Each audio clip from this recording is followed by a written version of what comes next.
जय हिंद साथियों, स्वागत है हमारे YouTube channel AK electrical classes में। मैं हूं अजय प्रजापति। मैं लेके आपके लिए मध्य प्रदेश बिजली विभाग में जो भर्ती निकली है, सब अटेंडेंस, लाइन परिचालक, उपकेंद्र परिचालक, इन सभी के लिए एक स्पेशल YouTube पर निःशुल्क क्लास। दोस्तों, हमारी क्लास की खासियत है, हम सबसे पहले थ्योरी पढ़ाते हैं, उसके बाद हम क्वेश्चन को सोल्व कराते हैं। दोस्तों, आपने अभी तक हमारी सारी क्लास नहीं देखी है तो अभी तक हमारी 64 क्लास हो चुकी है। जाकर प्ले लिस्ट में देखिए, मध्य प्रदेश बिजली विभाग के नाम से प्ले लिस्ट बनी है। डिस्क्रिप्शन में भी लिंक दी है, आप कमेंट्स करोगे वहां पर भी आपको लिंक मिलेगी। जैसे ही क्लिक करोगे आपको सारी वीडियो मिल जाएगी। दोस्तों, आज हम बात कर रहे हैं जो टेस्ट हमारा ग्रुप में टेस्ट हुआ था, उस टेस्ट का जिस टेस्ट का नाम था हमारा 7 से 8 से 8 टेस्ट हो चुके हैं अभी तक। वो टेस्ट बच्चों ने दिया भी है, कुछ क्वेश्चन भी थे बच्चों के डाउट में, तो उन सभी का मैं सॉल्यूशन यूट्यूब पर इसलिए लेके आता हूं कि यदि कोई बच्चा ऐसा नहीं लगे उस बच्चों को कि यार सर हम क्या कर पाएंगे, हम तो दे ही नहीं पा रहे टेस्ट। तो दोस्तों, आपके लिए भी इसमें सॉल्यूशन लेके आ रहा हूं। यदि आप भी टेस्ट से जुड़ना चाहते हैं तो आपको बस 50 रुपीज चार्ज देना पड़ेगा। टेस्ट और डेली क्विज क्वेश्चन से ग्रुप में हम जुड़ सकते हैं। तो दोस्तों, स्टार्ट करते हैं हम। पहला क्वेश्चन है जो मध्य प्रदेश सरकार, पहले इस टेस्ट की मैं खासियत बता देता हूं। इस टेस्ट में मैंने पूरा स्पेशल मध्य प्रदेश जो सब स्टेशन, लाइन अटेंडेंट, इन सभी के बेस पे बनाया है। उसमें मैंने पूरा इसमें मैथ्स के क्वेश्चन डाले हैं, रीजनिंग के क्वेश्चन डाले, जीके के क्वेश्चन डाले, इंजीनियरिंग ड्राइंग के क्वेश्चन डाले, आपका टेक्निकल डाला है और आपका जो वर्कशॉप कैलकुलेशन, इन सभी के क्वेश्चन डाले, जिसको 100 नंबर का मैंने तैयार करा है, जो एग्जाम में कहीं ना कहीं आपको काम देगा। तो दोस्तों, हम स्टार्ट करते हैं। ये सारी चीजें सब स्टेशन का जिनका पेपर है कल, ठीक है, उनको अभी से मैं बेस्ट ऑफ लक कहना चाहता हूं। दोस्तों, आपका जैसा भी पेपर जाए, आप जरूर हमारे व्हाट्सअप नंबर दिए गए उस पर क्वेश्चन बताइएगा, तो उससे आने वाले जो पेपर है उनमें बच्चों को मदद मिल पाए, दूसरे बच्चों को भी। तो प्लीज करके आप हमारे व्हाट्सएप नंबर पर कमेंट करके क्वेश्चन भेजिएगा। तो दोस्तों, मध्य प्रदेश सरकार ने, पहला क्वेश्चन हम पढ़ते हैं, हमारा जीके का, जनरल नॉलेज का क्वेश्चन है, जो करंट अफेयर्स है। मध्य प्रदेश सरकार ने 2025 में महिलाओं के लिए सरकारी नौकरी में कितना आरक्षण दिया? तो दोस्तों, मध्य प्रदेश सरकार ने 35% आरक्षण दे चुके हैं महिलाओं को। जो पहले कितना था कमेंट बॉक्स में लिखिएगा।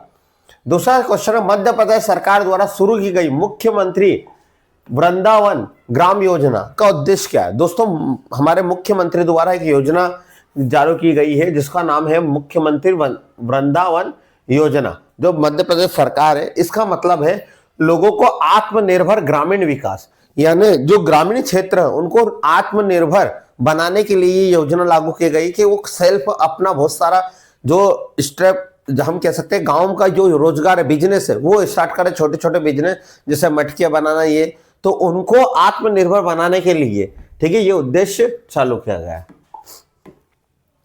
भारत सरकार ने 2025 में किस नई योजना को किसानों के लिए लॉन्च किया? दोस्तों, भारत सरकार ने 2025 में नई योजना लॉन्च की है जिसको बोला है प्रधानमंत्री किसान उन्नति योजना। प्रधानमंत्री किसान उन्नति योजना, ये थीम जो थी छत्तीसगढ़ से ली गई थी, उसी के बेस पे ये योजना बना गई, जिसमें आपका एमएसपी, जो फसल की जो एमएसपी है, ठीक है, जो मुद्रा है, उसको फिक्स करके उससे अधिक मूल्य पर आपको पैसा भी मिलेगा इस योजना के अकॉर्डिंग। अगला क्वेश्चन है दोस्तों, भारत सरकार ने 2025 में किस शहर में G20 शिक्षा सम्मेलन किया था? तो G20 सम्मेलन हमारा वाराणसी में हुआ था, जो उत्तर प्रदेश में है, काशी विश्वनाथ के नाम से प्रसिद्ध है ना, उसी में ये किया गया था। तो दोस्तों, मैं आपको एक और चीज बताना चाहता हूं। दोस्तों, हमारी रोज वीडियो आपको रात के 8 बजे मिलती है। यदि आप पहली बार नए चैनल से जुड़े, चैनल को सब्सक्राइब कर लीजिए, बेल आइकन को प्रेस कर लीजिए, और दोस्तों अधिक से अधिक वीडियो को शेयर करें जिससे हर गरीब से गरीब विद्यार्थी पढ़ सके।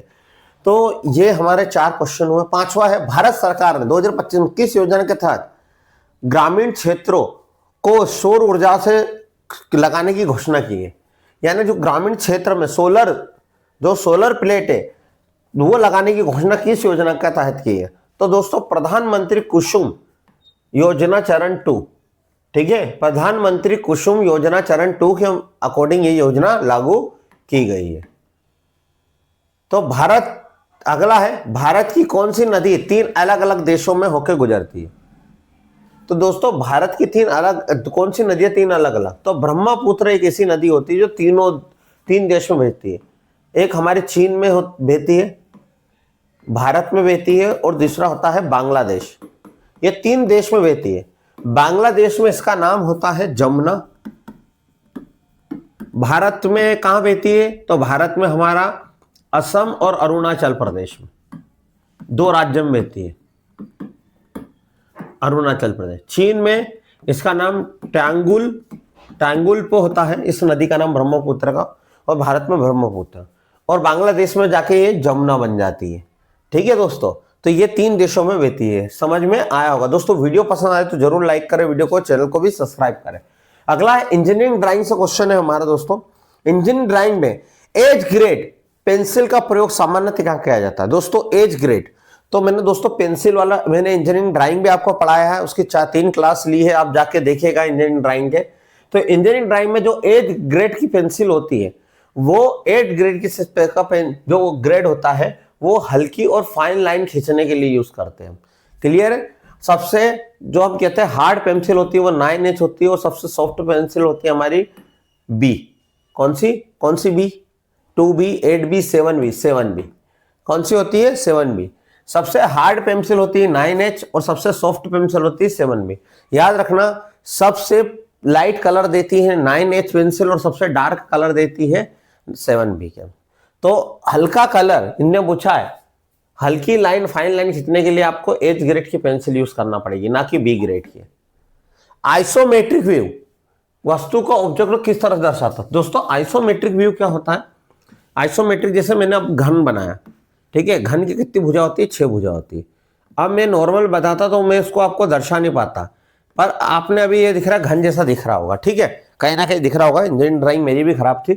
तो दोस्तों जब हम किसी चीज को 3D डायमेंशन में रिप्रेजेंट कर दें तो उसको बोलते हैं आइसोमेट्रिक व्यू।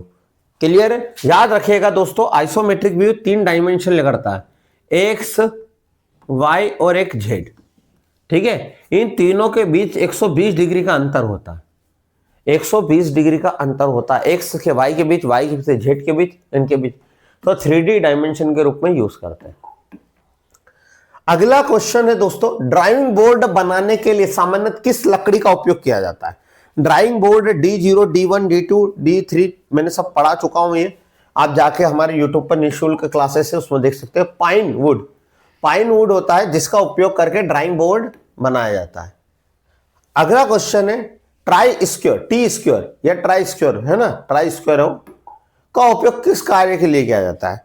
तो दोस्तों हम समांतर और लंबवत, यानी 2 प्रकार की रेखा होती है, यानी समांतर और अलंबवत 90 डिग्री वाली रेखा है, इन दोनों को खींचने के लिए हम किसका? टी स्क्वायर का उपयोग करते हैं दोस्तों। क्लियर है? समझ में आ रहा होगा दोस्तों सारी चीजें। अगला है फ्रेंच स्क्वायर का उपयोग किया जाता है।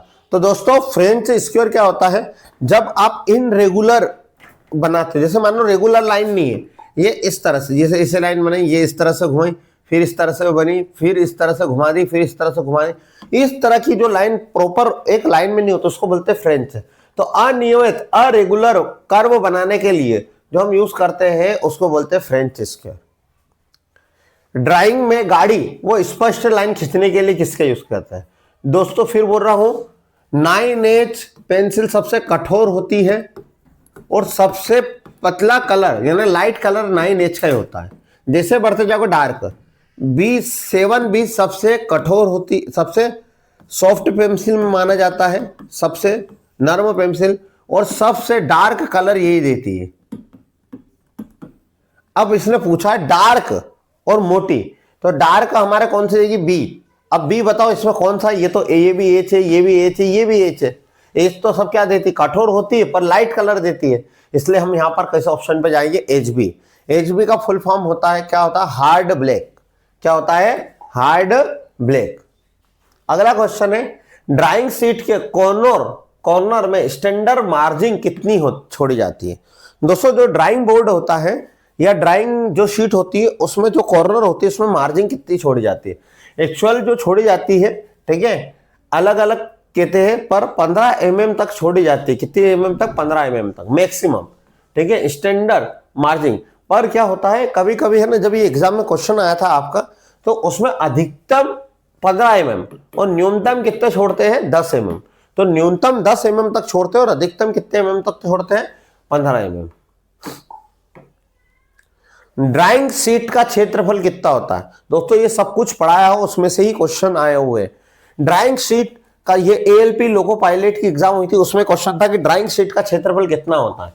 तो दोस्तों ड्राइंग शीट का क्षेत्रफल 1:√2 होता है। कितना आता है? 1:√2 होता है। ठीक है,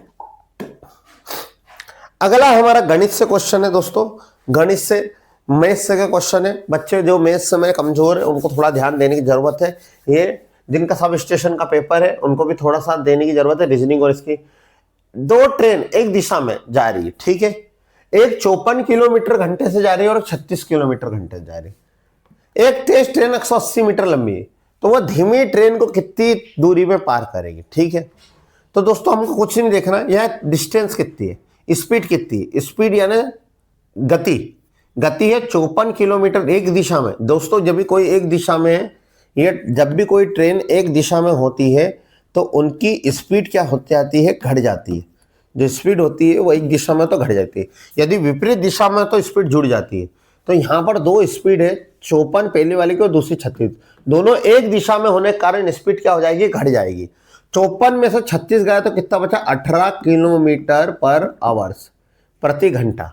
दोस्तों हम जब भी किलोमीटर को मीटर प्रति सेकंड में बदलते हैं तो 1 किलोमीटर में 1000 मीटर होते हैं, हाँ या ना? और 1 घंटे में 60 मिनट होते हैं, और 60 मिनट में कितने सेकंड होते हैं? 60, हाँ या ना? मैं इसको चेंज कर देता हूं, 18 गुणित 1000, 60 गुणित 60। दोस्तों ये 2 जीरो से 2 जीरो कट गई, 6 से 3 बार कट गया, हाँ या ना? फिर 3 से कितनी बार कट रहा? 3 दूना 6, 2 बार। तो हमारा कितना आंसर? 10/2 हम काटेंगे तो कितना है? 5। तो 5 मीटर पर सेकेंड। ठीक है, 5 मीटर पर सेकेंड क्या आया दोस्तों? स्पीड आई। क्लियर है? हमारी स्पीड कितनी? 5 मीटर पर सेकेंड। अब उसने बोला कि तेज ट्रेन 180 मीटर लंबी धीमी ट्रेन को पूरे तरह से कितने समय में पार करेगी। ये यूं नहीं पूछ रहा कि धीमी ट्रेन, तेज ट्रेन दे रखा है, समय निकल चुका है। तो समय देखो 180 मीटर दूरी बराबर क्या होता है? दूरी बराबर क्या होता है? स्पीड इंटू समय। अब दूरी कितनी है आपके पास? 180 मीटर है, हाँ या ना? समय कितना है ज्ञात करना है, पर आपके पास ये स्पीड कितनी है? 5। जब 5 को काटोगे 18, 5 दूना 5 या 15, 3 बचे है ना? 18 में से 15 गए तो 15 में से 18 गए तो कितना? 3 0 5 छंगा 30, तो 36 सेकेंड में ये ट्रेन पार करेगी। कितने सेकेंड में? 36 सेकेंड में। क्लियर है दोस्तों? एक बार नहीं 2 बार क्वेश्चन को देखिएगा, सारी चीजें आपको समझ में आएगी। अगला है, एक पिता की आयु अपने पुत्र की आयु से 4 गुना है। ये पिता है, पिता की आयु मान लेते हैं अपन कितनी है बेटा? 4x, और पुत्र की कितनी है? ये x। इन्होंने ये बोला कि पिता से 4 गुना बड़ा है, पिता से 4 गुना छोटा है, पिता 4 गुना होगा, पिता ही बड़े होंगे, स्वाभाविक सी बात है। पुत्र कैसे बड़ा हो जाएगा?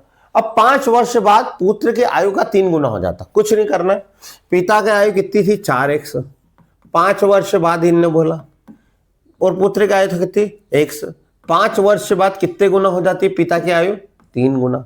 ये 3 गुना, कुछ नहीं करना, इसका गुणा करना। 4x प्लस 5, 3x का 3x, 3 पचे 15। जब 15 इसको इधर लाए, x 3x 4x माइनस 15 इधर लाए, इसको उठा के प्लस का काय का हो गया? माइनस का। दोस्तों 15 में से 5 गए तो 10, 4x में से 3x गए तो x बराबर कितना आ गया? 10, हाँ या ना? यानी पुत्र की आयु क्या मानी थी अपन ने? x कितना वर्ष है? 10 दोनों में आंसर है। ठीक है, अब पिता की आयु इधर अलग है इधर अलग है, कितनी x मानी थी? 4x, तो 4 गुणित 10 कितनी होगी? 40, और पुत्र कितनी होगी? 10। तो 40 और 10 हमारा आंसर आएगा। अगला क्वेश्चन है, ये आप करिए, आपको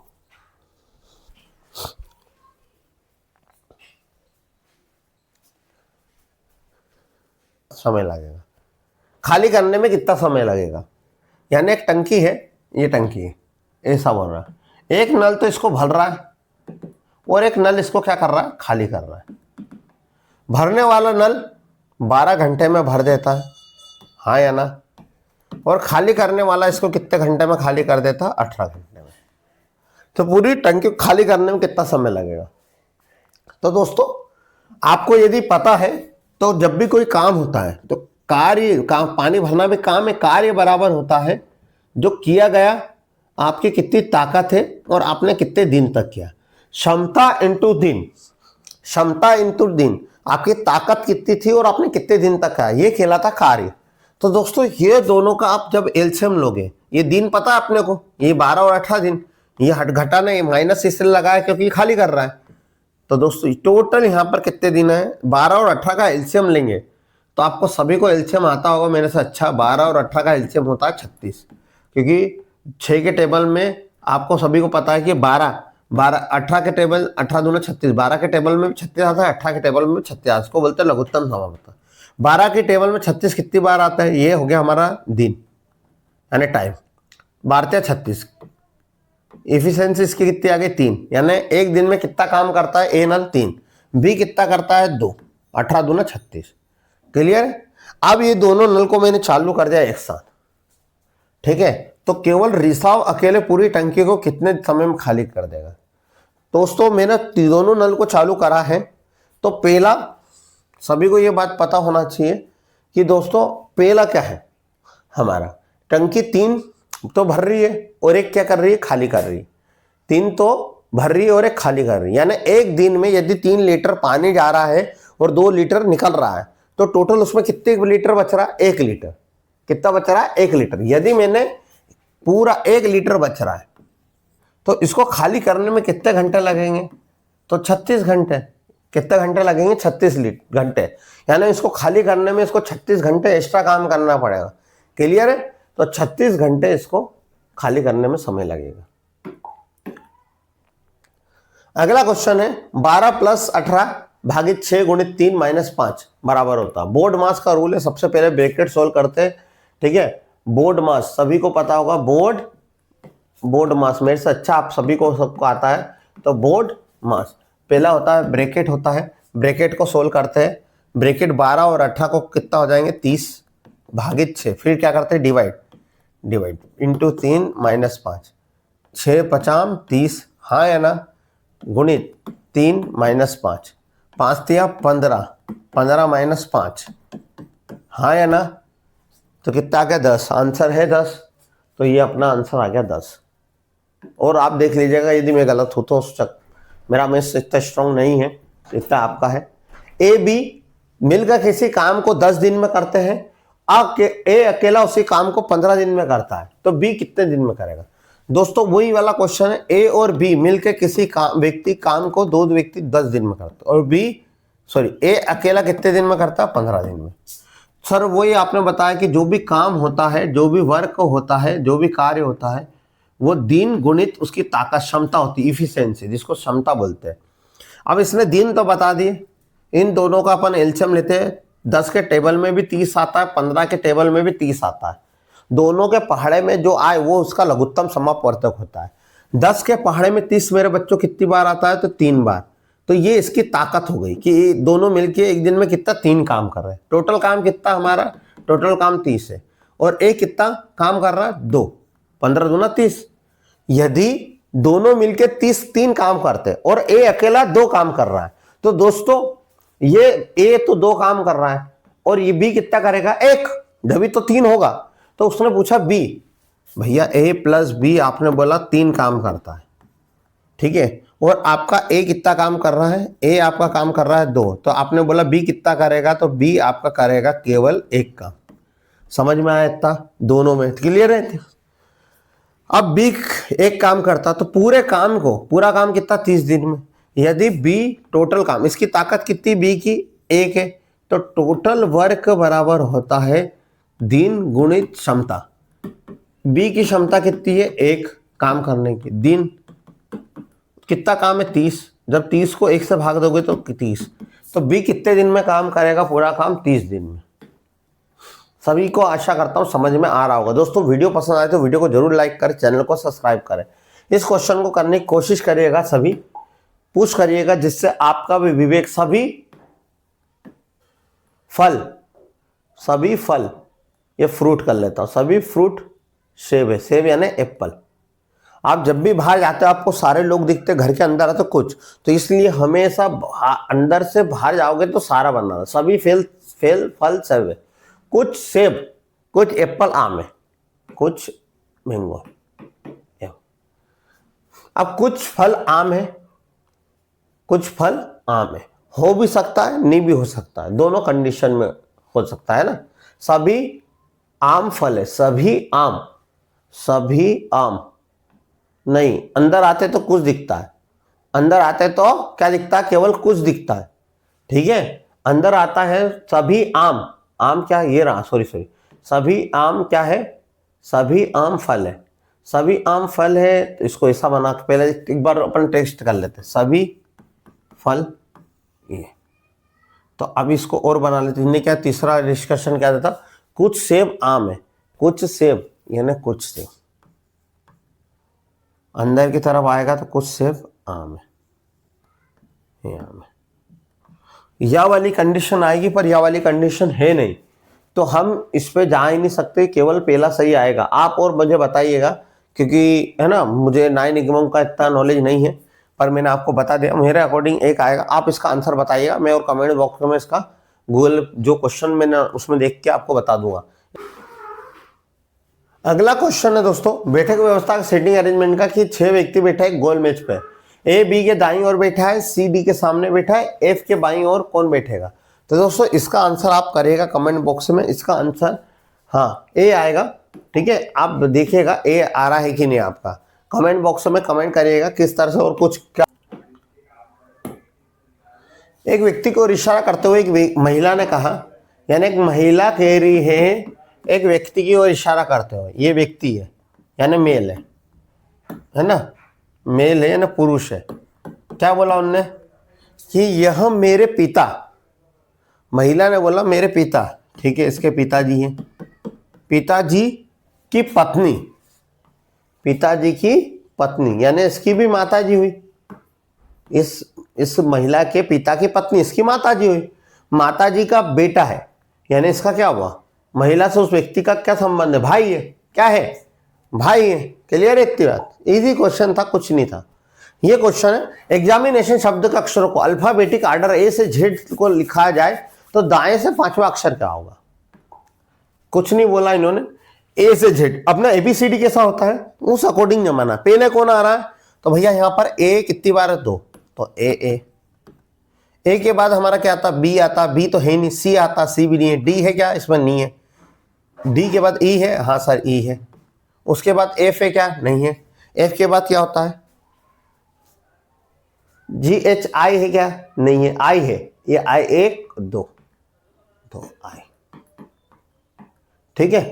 उसके बाद क्या होता है, आई के बाद और क्या है यहां पर, तो सर आई के बाद यहां पर है हमारा, आई के बाद है एम एन, एम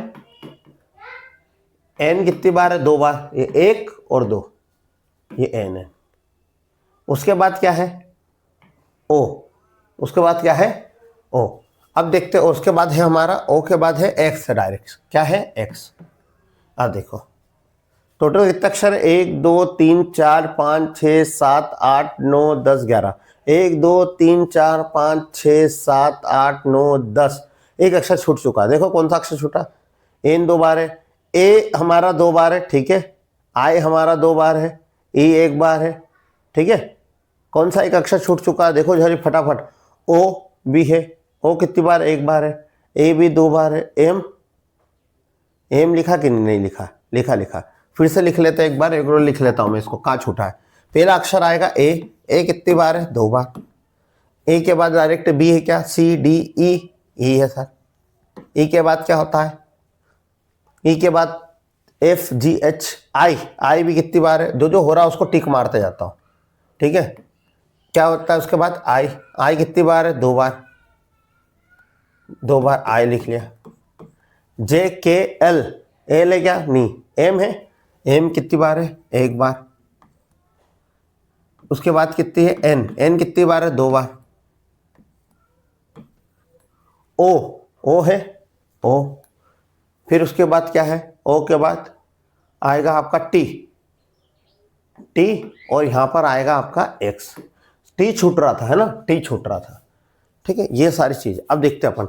1 2 3 4 5 6 7 8 9 10 11, हाँ हो गया। अब उनने पूछा दाएं से पांचवा, दाएं से, तो दाएं इधर होगा, दाएं से पांचवा किधर होगा आपका, इधर। तो ये 1 2 3 4 और 5, पांचवा क्या आ जाएगा, n।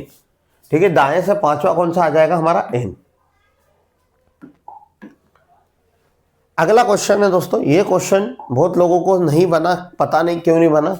इन्होंने लिखा PLAN को क्या लिख दिया इन्होंने, PCNR, कुछ भी नहीं था इस क्वेश्चन में। आर है ना, P में 2 प्लस करा, है ना, यानी 17 18 आर हो गया। एल को LMN 2 प्लस करा, यहां पर 2 क्या हुआ, प्लस हुआ, और n 2 प्लस हुआ, यानी इसमें 2 प्लस होते गया उल्टा करके, तो ये क्या हो गया, पूरा ये ऐड हो गया। वैसे ही बुक को भी यहाँ 2 प्लस करा, सॉरी बी को 2 प्लस करा तो डी हो गया, ओ को प्लस करा 2 तो क्या हो गया, क्यू हो गया, इस ओ को क्यू हो गया, और के को एम हो गया। वैसे रूम को क्या लिखना था, तो दोस्तों हमारे पास रूम था एयर OOM, चलो इसको यहाँ ले लो, 2 प्लस, आर के बाद क्या होता है, ST, क्या होता है आर के बाद, क्या होता है, STUV, RXYZ, क्या होता है आर के बाद दोस्तों, क्या होता है, तो आर के बाद क्या होता है हमारा, 2 प्लस करेंगे तो इसमें क्या हो जाएगा, PQRST, तो क्या होगा यहाँ पर PQRST, तो हमारे यहाँ पर 2 प्लस हो रहे थे। ठीक है, 2 प्लस हो रहे थे, तो यहाँ पर आर को 2 प्लस करोगे तो आर होता है हमारा कौन सा, यहाँ पर होता है आर, तो आर से यहाँ पर आ जाएगा टी, क्या आ जाएगा, टी, क्या आ जाएगा, टी। टी कहाँ पर है, तो सर देखो टी आखिरी में, टी एक इसमें है और एक इसमें है। ठीक है, अब इसको अपन करते हैं ओ, अब इसका हो गया, इसका इधर लाओ 2 प्लस, ओ का क्या हो जाएगा, क्यू, फिर इस ओ का क्या हो जाएगा, क्यू, दो एम का क्या है, NO, तो OQQTU, ये हो जाएगा। ठीक है, ये इस तरह से था जो आपको समझ में आना था। अगला होता हमारा संबंधित है हमारा वर्क्स ऑफ कैलकुलेशन और साइंस थे। घर्षण किस पर निर्भर करता है, घर्षण पे दोस्तों जब दो वस्तु होती है उनके बीच की गति का विरोध करे, दो वस्तुओं के बीच की गति का जो विरोध करता है, एक इधर से आ रहा और एक इधर से आ रहा, दोनों एक दूसरे की गति का क्या कर रहे हैं, विरोध कर रहे हैं, उसको बोलते हैं घर्षण। घर्षण के कारण वहां हीट पैदा होती है, जिसके कारण भाई बहुत सारी जगह, इसी कारण हम मशीनों पर तेल डालते हैं घर्षण को कम करने के लिए। बच्चा कंफ्यूजन होता है, घर्षण को कम करने के लिए मशीनों में तेल डालते हैं, बीच में झगड़ा नहीं हो दोनों का। तो वस्तु के द्रव्यमान और सतह के आकार पर, वो किस सतह पे चलाया जा रहा है उस पर निर्भर करता है हमारा। यदि किसी वस्तु का 20 न्यूटन का बल लगाया जाए, ठीक है, और उसका स्थितिक घर्षण 15 न्यूटन है, तो वस्तु हिलेगी कि नहीं। दोस्तों समझना, ये 20 न्यूटन की वस्तु है, बल लगाया गया, उस वस्तु पे कितने का बल लगाया, 20 न्यूटन, उसकी स्थितिक घर्षण 15 न्यूटन है, यानी उसकी स्थिति पर कितना फर्क पड़ रहा है, 15 न्यूटन की। हिलेगी कि नहीं, आधा हिलेगी, स्थिति के अनुसार नहीं हिलेगी, हिलेगी भाई हिलेगी। व्यक्ति पर हमने 15 न्यूटन की वजन था और आपने वजन 20 न्यूटन का लगा दिया, ज्यादा प्रेशर से वजन लगा दिया उसको, ठीक है, तो ये बिल्कुल हिलेगी। क्लियर है, तो आंसर आएगा ए, हिलेगी। किस प्रकार का घर्षण सबसे कम होता है, दोस्तों सबसे ज्यादा जो घर्षण होता है वो रोलिंग घर्षण होता है। ठीक है, तो सबसे कम घर्षण, सॉरी सबसे कम घर्षण यानी दो वस्तुओं को, घर्षण क्या होता है, दो वस्तुओं को रोकने का काम करता है, आपस में गति का विरोध करता है। तो दोस्तों रोलिंग घर्षण सबसे कम होता है। देखना आपने उतार पे जब रोल होते हैं तो उस पर क्या होता है, आसानी से रोकने वाला कम होता है, तो रोलिंग घर्षण सबसे कम होता है, इसलिए बेरिंग और ये गोल बनाए जाते हैं, याद रखना दोस्तों। एक्सेलरेशन जिसको बोलते हैं त्वरण, त्वरण क्या होता है दोस्तों, तो त्वरण होता है वेग में परिवर्तन, वेग में परिवर्तन की दर, वेग में परिवर्तन की दर को हम क्या बोलते हैं, त्वरण। वेग में परिवर्तन दर समय अंतरण, समय का अंतर, तो क्या होता है हमारा त्वरण बराबर होता है दो गति होती है, इसको बोलते हैं हम अंतिम वेग और प्रारंभिक वेग बटे समय अंतर। वेग को हम नापते हैं मीटर पर सेकेंड में और समय को नापते हैं सेकेंड में, तो इसका हो गया मीटर पर सेकेंड स्क्वायर। सर ये क्या होता है त्वरण, समझना। ये अभी पेन है, ये पेन अभी रुका हुआ है, इसकी कोई गति है, इसको बोलते प्रारंभिक गति जो होती है u, और ये यहाँ आया, यहाँ से यहाँ आया तो ये हो गया अंतिम गति। तो यहां से यहां तक की गति का जो अंतर है और यहां से यहां तक का जो समय लगा है, इन दो समय को हम जब ज्ञात करते हैं उसको बोलते हैं त्वरण, एक्सेलरेशन। ठीक है, इसका होता है मीटर पर सेकेंड स्क्वायर, हमारा बी आएगा आंसर। अगला है डेंसिटी, घनत्व। घनत्व क्या होता है? घनत्व होता है द्रव्यमान बटे आयतन। ठीक है, उसका द्रव्यमान कितना, उसका वजन कितना है, और उसमें आयतन, लंबाई, चौड़ाई और ऊंचाई, चौड़ाई और ऊंचाई कितनी है उसकी, दोनों का अनुपात। एक जहाज जब होता है, जो जहाज पानी का होता है, उसका वजन और उसका आयतन के अकॉर्डिंग बनाया जाता है। ठीक है, तो इसको कहते हैं डेंसिटी। 1000 mm, मिलीमीटर में कितने किलोमीटर होते हैं दोस्तों? 1 किलोमीटर, सभी को पता है। मिलीमीटर में कितने होते हैं? अगला है, यदि किसी वस्तु पर 50 न्यूटन का बल लगाया जाए और वो वस्तु 2 मीटर खींचे तो किया गया वर्क क्या होगा? तो किया गया वर्क बराबर होता है दोस्तों फोर्स इंटू विस्थापन, बल बटे बल गुणित विस्थापन। विस्थापन का मतलब होता है खींचना, दूरी। तो कितना बल लगाया दोस्तों? 50 न्यूटन का, उस पर कितने मीटर चले? 2 मीटर, दोनों का गुणा करेंगे तो कितना आएगा? 100 न्यूटन। कितना आएगा? 100 न्यूटन। हाँ, वर्क है ना, वर्क को जूल में नापेंगे, वर्क को काय में नापेंगे? जूल में।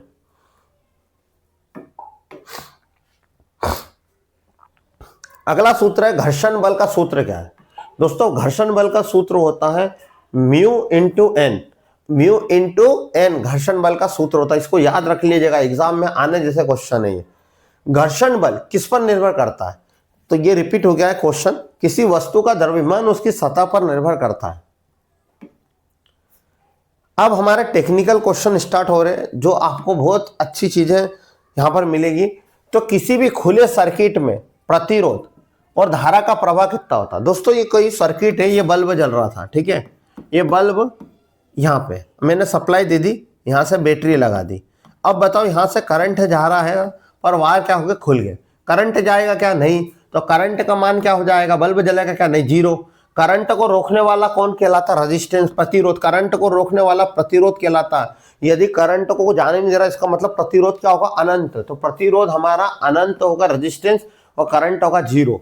तो अनंत होगा हमारा रेजिस्टेंस, हाँ, और करंट होगा जीरो। समझ में आया दोस्तों? इसको बोलते हैं ओपन सर्किट या खुला सर्किट।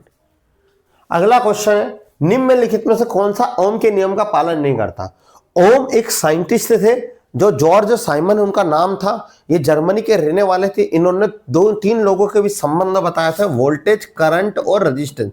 इन्होंने बताया था कि जो तीनों लोग होते हैं उनके बीच संबंध बता रहा हूं। पहली लाइन में उन्होंने बोला कि जो वोल्टेज होता है वो करंट के समानुपाती होता है।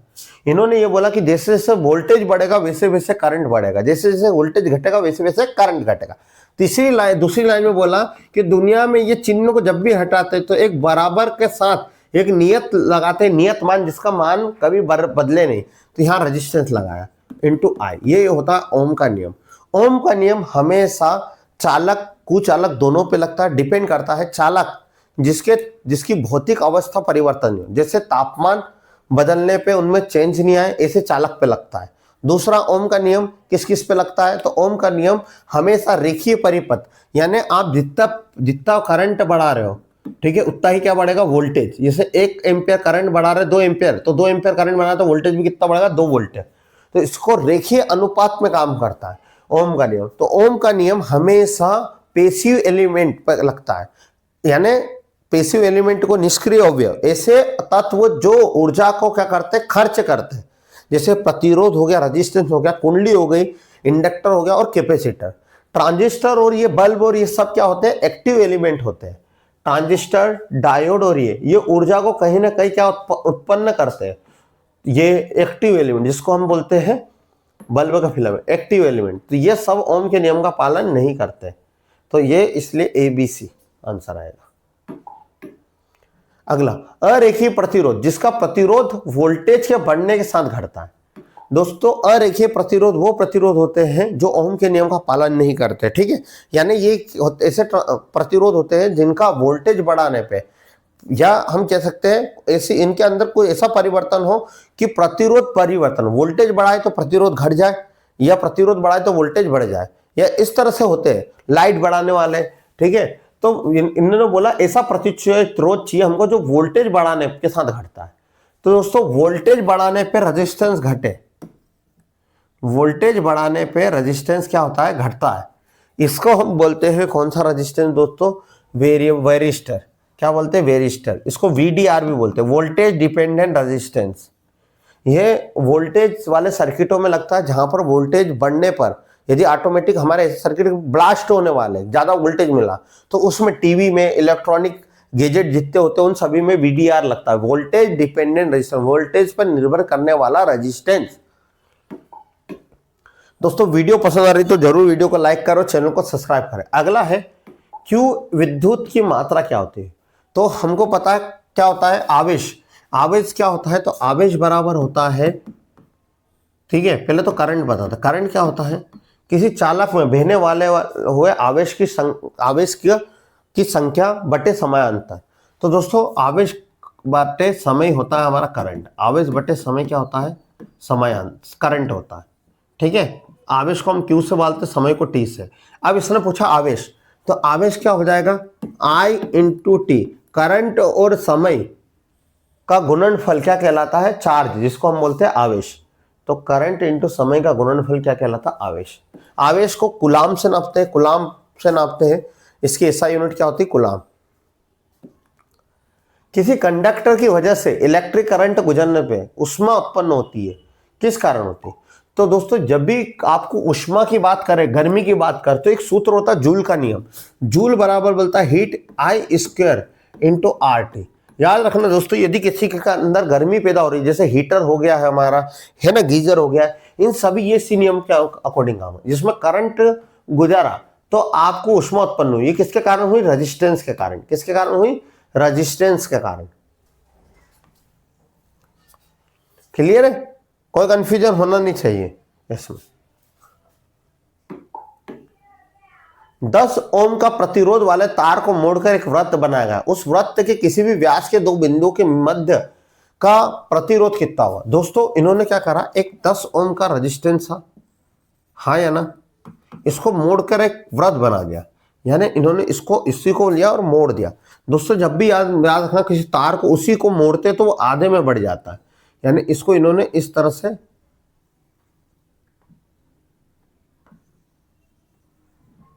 मोड़ दिया। तो ये 10 था तो कितने में बढ़ जाएगा, 5 में। दोस्तों ये कौन सा कनेक्शन है, समांतर कनेक्शन है। समांतर कनेक्शन का सूत्र होता है 1/R, 1/R बराबर 1/R1 1/R2, 1/5/1/5। 5 का एलसीएम लेते कितना है, 5। एक और एक कितना हो गया, 2। उल्टा करा, 1/R को उल्टा करा तो क्या करा हमने, R बराबर 5/2। 5/2 कितना होता है, 2.5। 5 को 2 से भाग दोगे तो कितना आएगा, 2.5। क्लियर, 2.5 आंसर होना चाहिए, 2.5 हो। दोस्तों समझ में आया होगा। अगले क्वेश्चन पे हम चलते हैं, इसका स्क्रीनशॉट ले सकते थे आप। अगला क्वेश्चन आपको करना है दोस्तों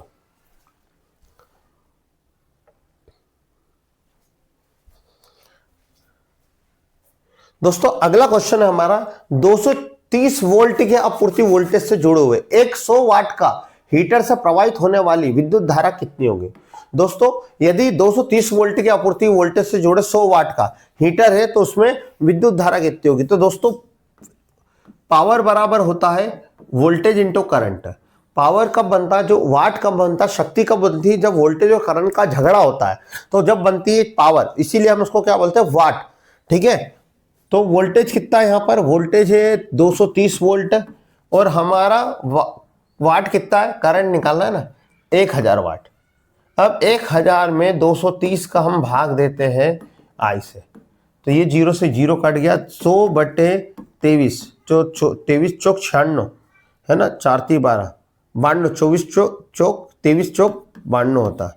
ठीक है, अपन इसको काटते हैं, 4×3 12, 4×2 हाँ, 4 पॉइंट में आंसर आएगा। 4 पॉइंट में है क्या अपने पास, कितना आंसर है, हाँ एक ही आंसर, इसलिए आगे करने की जरूरत नहीं। आंसर कितना आएगा, 4.3। इतना मैथ्स आपको आना चाहिए दोस्तों। ठीक है, पूरा करने की जरूरत नहीं थी, मुझे पता चला कि भाई एक ही आंसर, इसलिए। अगला है संधारित्र, निम्न में से कौन सा कार्य करता है? संधारित्र जिसको बोलते हैं हम कैपेसिटर। दोस्तों जो कैपेसिटर होता है वो चार्ज को स्टोर करने का काम करता है, यानी आवेश को इकट्ठा करता है, वो युक्ति कहलाती है हमारी कैपेसिटर। जिसमें ये गुण होता है उसको बोलते हैं धारिता या कैपेसिटेंस। जिस उपकरण का नाम होता है जो हमको बोलते हैं उसको एक कंडेंसर बोलते हैं, या आप लोकल लैंग्वेज में गुल्ला भी बोलते हैं, बहुत सारे मोटर में लगाते हैं, ठीक है, या आप इसको कैपेसिटर भी बोलते हैं। जो चार्ज को अपने अंदर इकट्ठा करता है उस गुण को बोलते हैं धारिता, और जो ये उपकरण होता है उसको बोलते हैं संधारित्र या कैपेसिटर। क्लियर है? तो कैपेसिटर क्या काम करता है? तो कैपेसिटर दोस्तों एसी सप्लाई को तो पास करता है, मैंने पढ़ा चुका हूं सब, और डीसी को क्या करता है? ब्लॉक करता है। कैसे? धारिता का कैपेसिटिव रिएक्टेंस हमारे जो एसी सर्किट होता है उसमें वोल्टेज में होने वाले परिवर्तन का जो विरोध करता है, एसी करंट में होने वाले वोल्टेज के परिवर्तन का जो विरोध करता है उसको बोलते हैं धारिता कैपेसिटी, धारिता प्रतिघात। इसका सूत्र होता है 1/2 पाई एफसी। यदि आपने डीसी दी तो डीसी की आवृत्ति क्या होती है मेरे दोस्तों? 0। डीसी की आवृत्ति क्या होती है? 0। 1/0 को भाग दोगे तो आंसर कितना आएगा? अनंत। तो ये डीसी को जाने नहीं देता, रोकता, अनंत रेजिस्टेंस, ठीक है। तो इसलिए डीसी को क्या कर देता है? रोक देता है, और भैया एसी को क्या करता है? जाने देता है। समझ में आया होगा दोस्तों। वीडियो पसंद आए तो जरूर वीडियो को लाइक कर, चैनल को सब्सक्राइब करें और ज्यादा शेयर करें। आपके मोटिवेशन ही है मेरे लिए आगे बढ़ने का। धारिता निम्न में से किस प्रकार से प्रभावित नहीं होती है? दोस्तों तो धारिता किससे प्रभावित नहीं होती है? धारिता क्या होता है? चार्ज को इकट्ठा, किसी कैपेसिटर में जो चार्ज इकट्ठा होते हैं उसी को हम बोलते हैं धारिता। ये इसके कारण क्या होता है? जो करंट एक 90 डिग्री पीछे हो गया था हमारे केस में, उसमें करंट 90 डिग्री वोल्टेज से आगे चला जाता है, इसलिए हम किसी भी उपकरण में क्या लगाते हैं? कैपेसिटर लगाते हैं। इतनी बात समझ में। अब जो चार्ज को स्टोर करता है उसको बोलते हैं धारिता। धारिता का सूत्र होता है C = ε0 A/d। ये क्षेत्रफल पर निर्भर करता है। n-1 प्लेट की संख्या पर आधार करता है। ये उसमें कौन सा कुचालक डाला आपने? माइका। जो कैपेसिटर बनता है ना, दो चालक प्लेट के बीच में कुचालक भरते हैं, ठीक है। तो कुचालक पर निर्भर करता है प्लेट क्षेत्रफल, प्लेट का कितना क्षेत्रफल है उस पर निर्भर करता है। प्लेटों की संख्या कितनी है, उनके बीच की दूरी पर निर्भर करता है। पर क्षेत्रफल प्लेटों की दूरी पर, अचालक का कुचालक पर, आवृत्ति पर निर्भर नहीं करता दोस्तों। समझ में आया होगा। अगला क्वेश्चन है, किसी शुद्ध धारिता सर्किट में वोल्टेज और करंट के बीच कितना फेज संबंध होता है? दोस्तों जो कैपेसिटर होता है, हम कैपेसिटर पहले लगाते क्यों हैं? दोस्तों हमने पंखे में आपने देखा हो जो कंडेंसर लगाते हैं, जो कैपेसिटर बोलते हैं जिसको, वो कैपेसिटर क्या काम आता है? तो दोस्तों आपने देखा होगा जब मोटर आपकी मान लो कैपेसिटर खराब होता है तो पंखे को आपको हाथ से घुमाना पड़ता है, ठीक है, ऐसे सेल्फ स्टार्ट नहीं होता। तो कैपेसिटर का 2-3 काम होता है। पहला कैपेसिटर का काम होता है कि एक फेज को 2 फेज में बांट देता है। क्लियर इतनी बात। दूसरा काम होता है पावर फैक्टर को बढ़ाते के लिए काम करता है। तीसरा जो कैपेसिटर होता है, हम हमारे जो पंखे में कुंडली है, कोइल है, कोइल के कारण क्या होता है? कोइल क्या होता है? करंट में होने वाले परिवर्तन का विरोध करता है। कुंडली में करंट 90 डिग्री वोल्टेज 90 डिग्री क्या हो जाता है? पीछे हो जाता है।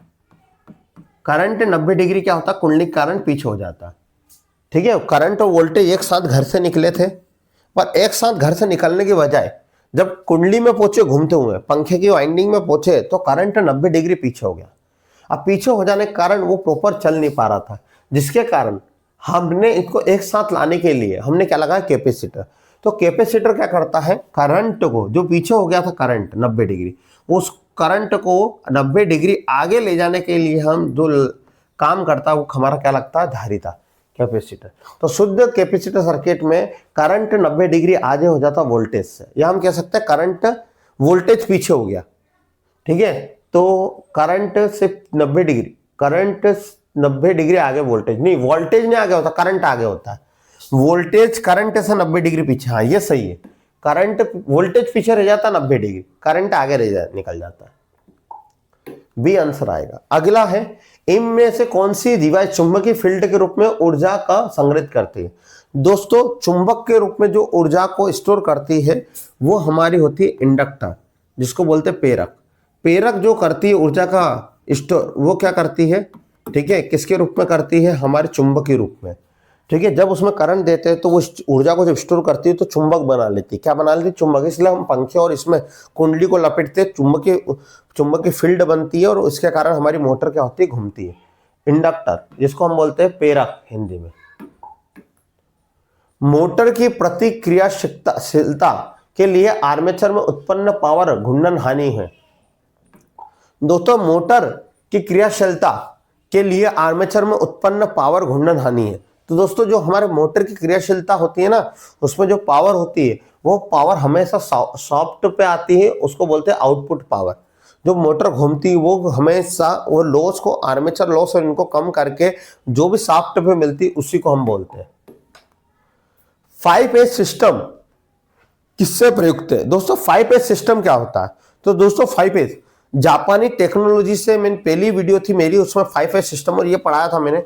जापानी टेक्नोलॉजी से सिस्टम लिया गया जिसको बोलते हैं 5S सिस्टम। किसी भी कंपनी या कोई भी इंडस्ट्री में काम करने के लिए 5S सिस्टम लागू किया गया है कि आप प्रोडक्ट बेहतरीन, यानी जो प्रोडक्ट आप बना रहे हो उसकी क्वालिटी उच्च से उच्च हो। ऐसा नहीं आप बोल रहे कि आप एक स्विच है वो 16 एम्पियर पे काम कर रहा है, बोले आपने तो बोल दिया, अब मार्केट में बंदे ने खरीद भी लिया, अब घर पे देखा 16 एम्पियर में तो वो उड़ चुका था, ब्लास्ट हो चुका था। तो क्वालिटी बाजार में अच्छी से अच्छी क्वालिटी मिले उपभोक्ता को, उसको नजर में रखते हुए ये सिस्टम लागू किया गया सरकार द्वारा, जो जापानी के सिस्टम पे है।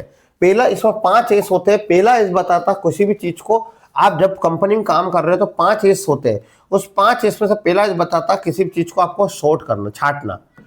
कोई भी सामान जो जरूरत, जैसे मान लीजिए आपको घर की वायरिंग करनी है, तो आपको घर की वायरिंग करने के लिए किन किन चीजों की जरूरत पड़ेगी, वो चीजों को जरूरत करना। आपके पास हथौड़ा है, अब हथौड़ा को आप किसी बोर्ड को खोल रहे हो, हथौड़े की जरूरत थोड़ी है, पेचकस या टेस्टर की जरूरत है, तो सामान को छांट लेना। दूसरा क्या करना? जमा लेना, क्रम से क्या कर लेना? सेट इन ऑर्डर, क्रम से जमा लेना। तीसरे में करते हैं यानी साइन, जो भी काम कर रहा है वो क्लीन एंड क्लियर हो, ऐसा नहीं कि वायर ऐसे बाहर निकल रहा है, धूल मिट्टी जम रही है, क्लीन एंड क्लियर। चौथा होता है स्टैंडर्डाइजेशन, जिसको बोलते हैं मानवीकरण। मानवीकरण ये कहता है कि जो भी आपने 3 ऊपर के जो काम करे वो परिपूर्ण है कि नहीं, ये चेक करता है मानवीकरण। पांचवा होता है सबटेंस, सबटेंस, ठीक है, जिसको बोलते हैं कि चारों काम प्रॉपर हुए कि नहीं, उसके बाद मार्केट में कौन चीज जानी है बाहर, वो कहता था सबटेंस। ठीक है, क्लियर है? पहला होता है शॉर्ट, दूसरा होता है सेट इन ऑर्डर, पहला होता है छाटना, दूसरा होता है क्रम से जमाना, तीसरा होता है चमकाना, चौथा होता है मानवीकरण, पांचवा होता है अनुशासन, सबटेंस। क्लियर है दोस्तों? तो ये किससे संबंधित 5S सिस्टम? तो हाउस कीपिंग से संबंधित है, हाउस कीपिंग के कार्यों से संबंधित है। ये मध्य प्रदेश ट्रेनिंग ऑफिसर में भी आया था। अगला क्वेश्चन है, इलेक्ट्रिशियन द्वारा उपयोग किए जाने वाले उपकरण का नाम क्या है? दोस्तों, ये उपकरण आपको दिख रहा होगा, इसको बोलते हैं हमारा मेलेट। ये लकड़ी का हथौड़ा होता है जिसका उपयोग हम जैसे वाइंडिंग करते हैं, तो वाइंडिंग को बाहर निकले, उस वाइंडिंग को अंदर भरने के लिए कि भाई लोहे का हथौड़ा करेंगे वायर कट जाएंगे, तो वहां पर हम सॉफ्ट चीज का यूज करते हैं, वहां पर होता है मेलेट। आजकल ये प्लास्टिक के भी आने लग गए, इससे है ना, इस हथौड़े के साइज का होता है, इसको बोलते हैं मेलेट। नीचे दिए गए चित्र के अनुसार कुल प्रेरक तत्व कितना होगा? प्रेरक तत्व है ना, ये कुल प्रेरक तत्व कितना होगा, यानी इंडक्टेंस कितना होगा? तो ये एक दूसरे के समांतर। इंडक्टर का सूत्र क्या होता है? समांतर में। इंडक्टर क्या करता है? करंट में होने वाले परिवर्तन का क्या करता है? विरोध करता है। इसी को हम क्या बोलते हैं? प्रेरक तत्व या कुंडली। इसका सूत्र, ये समांतर एक दूसरे के आमने सामने बेटा, तो 1/L बराबर 1/L1 मेरे दोस्तों, और 1/L2। ये दोनों को हमने रखा, एक पहले का मान कितना 20, दूसरे का 40, 1/20 1/40। अब इसका एलसीएम ले लिया बेटा हमने, तो 40, दोनों का एलसीएम लिया तो दोनों का एलसीएम कितना आ गया? 40। 20 के टेबल में 40 कितनी बार आते हैं? 2 बार, और 40 के टेबल में 40 कितना आते हैं? 1 बार। जब इसको हमने करा तो 1/L बराबर हो गया हमारा 3/40। जब उल्टा करोगे तो L बराबर 40/3, तो ये होगा हमारा, काटोगे अपना 14 समथिंग हो, 14 13 13 पॉइंट समथिंग आंसर आएगा, 13.6। दोस्तों, आप स्क्रीनशॉट ले सकते हो। आशा करता हूं आपको समझ में आया होगा दोस्तों, कि इस क्वेश्चन को, मेहनत को आप लाइक करिए। ठीक है, निम्नलिखित में से कौन सी संट फील्ड वाइंडिंग का चिन्ह है? ये BIS, ठीक है, भारतीय अधिमानक संस्था द्वारा संट वाइंडिंग, मैंने मोटर पढ़ा था उसमें बताया था। तो E1 E2 संट वाइंडिंग दर्शाता है, D1 D2 हमारा कौन सी वाइंडिंग दर्शाता है? हमारा सीरीज वाइंडिंग, याद रखिएगा series field winding D1 D2 दर्शाता shunt field winding A1 A2 डलता था, A1 A2 आर्मेचर वाइंडिंग दर्शाता है दोस्तों। क्लियर है? तो आपको समझ में आएगा आंसर क्या आएगा, ए। कॉपर की तुलना में एल्यूमिनियम में चालकता होती है दोस्तों। यदि कॉपर है आपके पास तो कॉपर की तुलना में एल्यूमिनियम की चालकता कितनी होती है? तो दोस्तों कॉपर जो होता है वो गुड कंडक्टर ऑफ इलेक्ट्रिसिटी होता है। जो कॉपर की चालकता होती है वो मान लीजिए अभी 100 है, ठीक है। तो कॉपर की जो चालकता वो एल्यूमिनियम की चालकता के अकॉर्डिंग कितनी होती है, 60.60%, ठीक है। यानी एल्यूमिनियम, यदि कॉपर 100 करंट अपने में से निकाल रहा तो एल्यूमिनियम वहां पर 60 ही करंट निकालेगा। तो ये इसकी चालकता होती है, ठीक है दोस्तों। क्लियर है? Aluminium is good conductor of electricity. यदि आपको कॉपर का वायर, ठीक है, आप 1.5 mm यूज कर रहे हो सेम करंट के लिए, तो वहां पर जैसे मान लो 10 एम्पियर करंट देना, मैं 1.5 mm वायर यूज कर रहा, तो एल्यूमिनियम का वहां पर आपको 2 या 2.5 mm का वायर यूज करना पड़ेगा। अगला क्वेश्चन है, कपास, रेशम, कागज जैसे रोधक पदार्थ है बिना इंप्रीगेशन किस श्रेणी में रखे जाते हैं?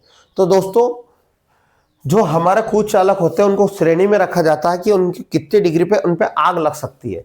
तो दोस्तों पहला होता है हमारा वाई जो होता है, मैं इसको पीछे कर देता हूं। जो वाई ग्रेड होती है उस वाई ग्रेड को 90 डिग्री में रखा जाता है, जिसमें पेपर, रेशम, जूट, कपास, इन सभी को 90 डिग्री तक ये तापमान सहन कर सकते हैं। इसके बाद इनमें आग लग जाए। सर ये क्या है? एक तरह दोस्तों देखो, हमने एक तरह से जो वायर चालक लिया, उस चालक के ऊपर इंसुलेटर के ऊपर रबड़ लगाया। तो रबड़ क्यों लगाया हमने? इसलिए लगाया कि वही हमको पता है ये इतना तापमान सहन कर सकता है, इससे ज्यादा तापमान हुआ तो जल जाएगा। तो वैसे हमने पेपर भी कुछ चालक है, उसमें भी करंट, पेपर यूज कर सकते थे भाई, रेशम यूज कर सकते, कागज यूज कर सकते थे, कपास यूज कर सकते, पर उनका टेम्परेचर सहन करने की क्षमता कितनी होती है? कम होती है, 90 डिग्री। तो ये वाई ग्रुप में रखे जाते हैं। उसके होता है वाई 105 डिग्री होता है। इसे अलग अलग होते हैं हमारे, बी होता है, एफ होता है, एच होता है, ठीक है। अगला है धातुओं में ऊर्जा अंतराल और अर्ध चालक में ऊर्जा अंतराल, और कोई चालक में ऊर्जा अंतराल क्या होता है? ऊर्जा अंतराल क्या होता है पहले हम समझ लेते हैं दोस्तों। सबसे पहले क्या होता है? सबसे पहले होता है चालन बैंड, जिसको बोलते हैं कोवैलेंट बॉन्ड, और एक होता है वैलेंसिंग, संयोजी बंध, संयोजी बैंड या संयोजी बंध, ठीक है। याद रखो, हमेशा इलेक्ट्रॉन कहाँ रहते हैं? एग्जाम में आ सकता है चालन बैंड में। कौन पे होते हैं? चालन बैंड में। यदि इन दोनों के बीच की गैप को बोलते हैं ऊर्जा अंतराल, ऊर्जा स्तर या ऊर्जा अंतराल।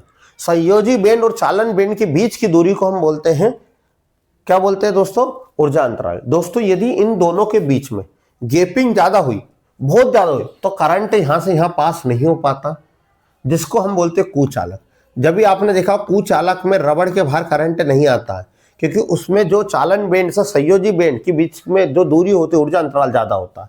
तो कुचालक में कितना होता है? सबसे ज्यादा 5 से 6 इलेक्ट्रॉन वोल्ट के होता है, ईवी। अब होता है अर्धचालक। अर्धचालक में क्या होता है? 1 से 2, यानी अर्धचालक में ये क्या हो जाता है? पास में आ जाते हैं। क्या आ जाते हैं? पास में, यानी इतना पास में आ गया, ठीक है। गैप कम हो गई, यानी संयोजी बैंड पास में आ गया, ठीक है, चालन बैंड के इतनी गैप। तो अर्धचालक जो होते हैं, अर्धचालक में जो होता है दोस्तों, वो 1 इलेक्ट्रोवोल्ट होता है, ठीक है, ऊर्जा अंतराल। सर चालक में दोस्तों ना के बराबर होता ही नहीं है, होता ही नहीं है, ठीक है। चालन बैंड, यानी ये चालन बैंड और ये हो गया हमारा संयोजी बैंड, और ये चालन बैंड दोनों आपस में चिपके रहते हैं, जिसके कारण जल्दी से इलेक्ट्रॉन चले जाते हैं। तो ये इनके बीच में कोई ऊर्जा अंतराल ना के बराबर होता है। तो भैया धातुओं में ऊर्जा अंतराल ना के बराबर होता है नहीं, गैर विद्यमान होता है। अर्धचालक में कम होता है और उच्च किसमें होता है? तो हमारे कुचालक में। तो पहला, चौथा और तीसरा ये ए आएगा दोस्तों, ठीक है, यानी उसमें विद्यमान नहीं रहता। अगला इलेक्ट्रिकल आयरन में थर्मोस्टेट तापमान को नियंत्रण करने के लिए किसका इस्तेमाल करते हैं? दोस्तों हमारे इलेक्ट्रिकल आयरन का मतलब होता है प्रेस। जब हम कपड़ों पे इस्त्री करते हैं ना, वो प्रेस। उसमें आपने देखा होगा आजकल ऑटोमेटिक प्रेस चलती है। तो दोस्तों ऑटोमेटिक प्रेस में क्या होता है? हमारी जैसे ज्यादा गर्म हो जाती है तो ऑटोमेटिक कट ऑफ कर दे, वैसे ही गीजर में भी यूज होता है। तो वहां पर यूज होता है bimetallic strip. Sir bimetallic strip क्या होती है?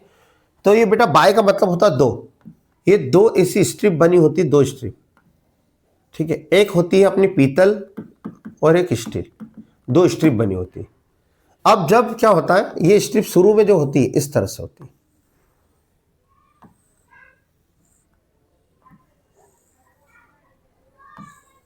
सेम होती है ना पीतल और स्टील।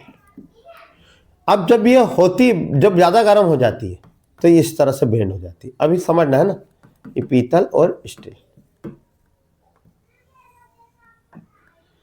अब मान लो ये थर्मामीटर लगा है, ये जैसे ही आपका या ना 10 डिग्री 20 डिग्री है तो ये इस तरह से नीचे की तरफ फैल जाती है, सुकड़ जाती है कूलिंग। जैसे हमने करंट दिया तो ये क्या होने लग जाती है, ये नॉर्मल कंडीशन है।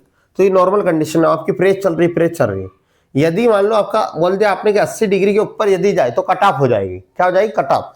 तो जैसे जैसे ये बढ़ती नॉर्मल कंडीशन, इस कंडीशन से जैसे ऊपर करंट जाता है, हमारा इतनी गर्म हुई है तो इसी फैल जाती है, जिसके कारण सप्लाई क्या हो जाती है? कट हो जाती है। तो जितने भी हमारे थर्मोस्टेट होते हैं, जैसे हमारा ओवन हो गया, ऑटोमेटिक इलेक्ट्रिकल ओवन, जहां ज्यादा गर्म करते हैं खाना बंद हो जाता है, हीटर हो गया, प्रेस हो गई, उनमें थर्मोस्टेट लगा रहता है, गीजर हो गया, इन सभी में। क्लियर है? एग्जाम में पूछ सकते थर्मोस्टेट कौन किससे मिलकर किस किस से बना होता है? पीतल और स्टील, दो प्लेट होती है। अगला क्वेश्चन है, 3 फेज सिस्टम में निम्नलिखित में से किसका प्रयोग करना चाहिए? दोस्तों कौन सा 3 फेज में किसका प्रयोग करना चाहिए?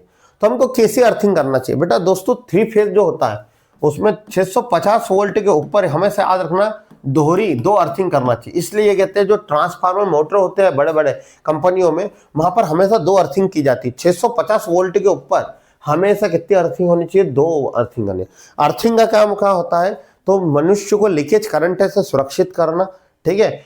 ग्राउंडिंग का काम क्या होता है? ग्राउंडिंग का काम होता है जो अवर वोल्टेज, जो हमारे बड़े बड़े जो सिस्टम अर्थिंग के रूप में हम यूज करते हैं, ग्राउंडिंग जो होता है हम कह सकते हैं जो बड़े हमारे ट्रांसफार्मर मोटर है उनमें हाई वोल्टेज और हाई करंट को जो होता है उसको प्रोटेक्शन करने के लिए हम क्या करते हैं? न्यूट्रल को ग्राउंड में जोड़ देते हैं, उसको बोलते हैं ग्राउंडिंग।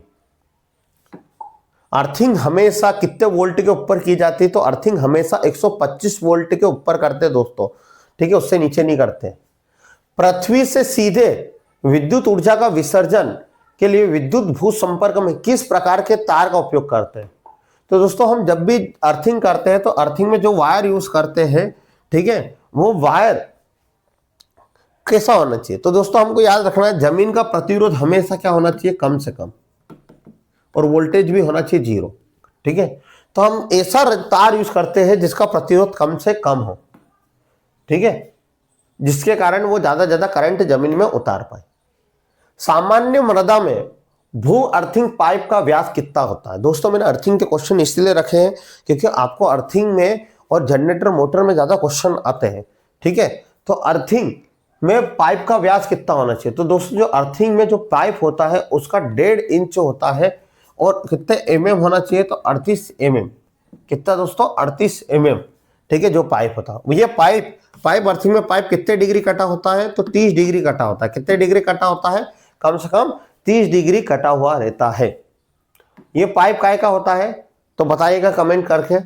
अगला क्वेश्चन है, भूमिगत केबल के मामले में बेल्ट वाली केबलों का उपयोग कितने वोल्ट किया जाता है? दोस्तों पहले बताओ भूमिगत केबल क्या होता है। तो जमीन के अंदर जो खोद के केबल डालते हैं भूमिगत, भूमि के अंदर, उसको बोलते हैं अंडरग्राउंड केबल। दोस्तों अंडरग्राउंड केबल 66 केवी तक यूज करते हैं। कितने केवी तक? 66। तो दोस्तों इसने पूछा बेल्ट केबल, जो बेल्ट केबल होती है वो 11 केवी तक यूज करते हैं। कितने केवी तक यूज करते हैं? 11 केवी से। अगला क्वेश्चन है, एक भूमिगत केबल में दोष का स्थान खोजने के लिए आमतौर से कौन सा परीक्षण करते हैं? दोस्तों जब भी यदि अंडरग्राउंड केबल होती है उसमें यदि फॉल्ट आ जाए तो उसमें हम मुर्रे लूप का परीक्षण करते हैं। ये ओपन सर्किट, शॉर्ट सर्किट और अर्थ फॉल्ट, इन तीनों को जांचती है, जिसको मुर्रे लूप परीक्षण कहते हैं।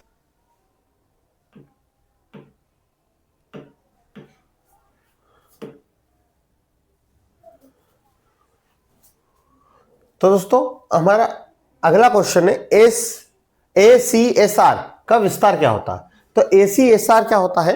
तो एल्यूमिनियम कंडक्टर स्टील रेनफोर्स जो होता है, ये वायर होता है जो हमारा ओवरहेड, हमारे सर के ऊपर से जो खंबे पे लाइन जा रहे हैं, दो वायर हो रहे, जो वायर ऑन जा रहे हैं, वो हमारा क्या होता है ACSR। सर ये क्या होता है, हमने तो आज तक एल्यूमिनियम का पढ़ा है दोस्तों। इसमें क्या होता है, जो स्टील होता है, बीच में स्टील रखते हो, उसके ऊपर 5 से 6 वायर को लपेटते हैं एल्यूमिनियम के, जिससे कारण क्या होता है, मजबूती आ जाती है, स्ट्रेंथ हो जाता है। इसी को बोलते हैं ACSR। एग्जाम में आ सकता है, ट्रांसमिशन डिस्ट्रीब्यूशन के लिए जो वायर यूज करते हैं उसका नाम क्या है, ACSR, aluminium conductor steel reinforced. यानी 5 से 6 गुना मजबूती बढ़ जाती है। ठीक है, याद रखना, 5 से 6 वायर के बीच में एक स्टील का वायर रखते हैं।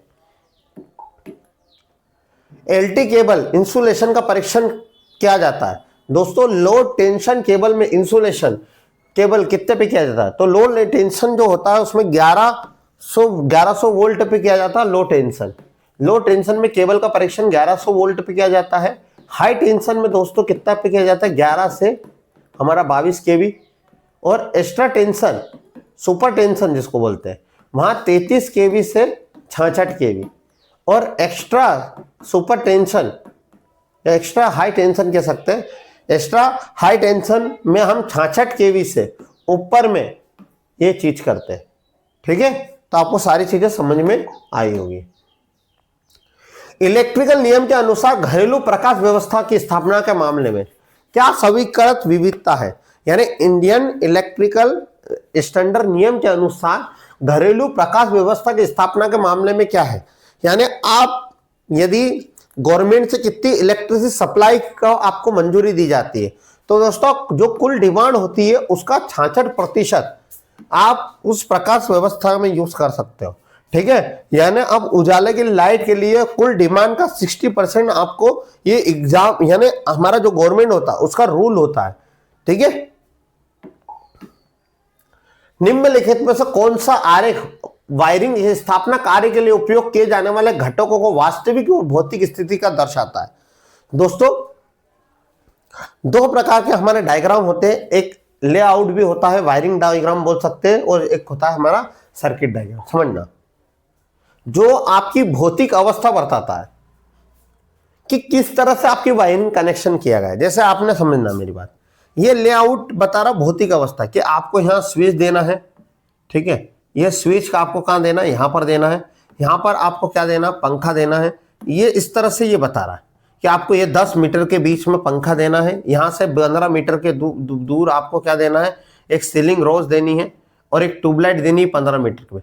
तो ये बताता हमारा वायरिंग डायग्राम या लेआउट। समझ में आया, जो इंजीनियर बनाते हैं, जो हम नक्शा बनवाते हैं वो बनाते हैं। एक होता है सर्किट डायग्राम, आपको उपकरण को लगाना कैसे, ये कहलाता सर्किट डायग्राम। जैसे मैंने बोला कि ये स्विच, तो ये स्विच में सप्लाई कहां से आ रही, तो आपने बोला यहां से फेज आ रहा है, इस बल्ब को दिया जा रहा है, ये इस तरह से कनेक्शन किया है, तो इसको बोलते हैं वायरिंग डायग्राम। तो जो भौतिक अवस्था दर्शाता है वो वायरिंग डायग्राम दर्शाता है।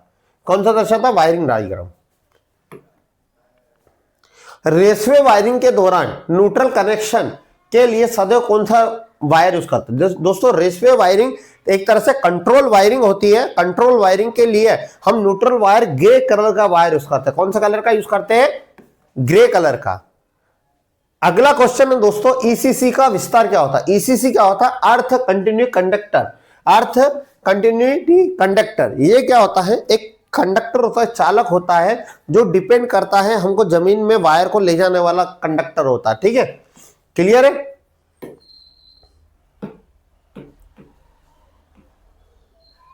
अगला क्वेश्चन है, 3 फेज पावर और लाइटिंग लोड के लिए केबल की कोर होनी चाहिए। दोस्तों 3 कोर, 3 फेज सप्लाई में पावर या लाइटिंग लोड के लिए केबल का आकार कितना होना, 3.5 कोर की होती है केबल हमारी। यदि आपका लाइटिंग और पावर लोड है तो 3.5 कोर की केबल हम यूज करते हैं दोस्तों। क्लियर है आपको। अगला है हमारा क्वेश्चन, दिया गया चित्र क्या दर्शा रहा है। तो दोस्तों चित्र क्या दर्शाता है, तो ये दर्शाता है जिसमें 4 टर्मिनल होते हैं, जिसमें एक टर्मिनल होता है उसको बोलते हैं वन वे स्विच। क्या बोलते हैं, वन वे स्विच। ठीक है, जिसमें 2 टर्मिनल होते हैं, ठीक है, इस तरह से 2 टर्मिनल होते हैं, उसको बोलते हैं टू वे स्विच, जो सीडी वायरिंग में यूज होता है। जिसमें 4 टर्मिनल होते हैं उसको बोलते हैं intermediate switch. Sir intermediate switch क्या काम करता है, तो ये एक बल्ब को 4 जगह से कंट्रोल करता है। एक बल्ब को 3 जगह, सॉरी 3 या 3 से ज्यादा जगह से क्या करता है, कंट्रोल करता है। इसको बोलते हैं इंटरमीडिएट स्विच। ठीक है, आप देख सकते हो। ठीक है, अगला क्वेश्चन करने की कोशिश।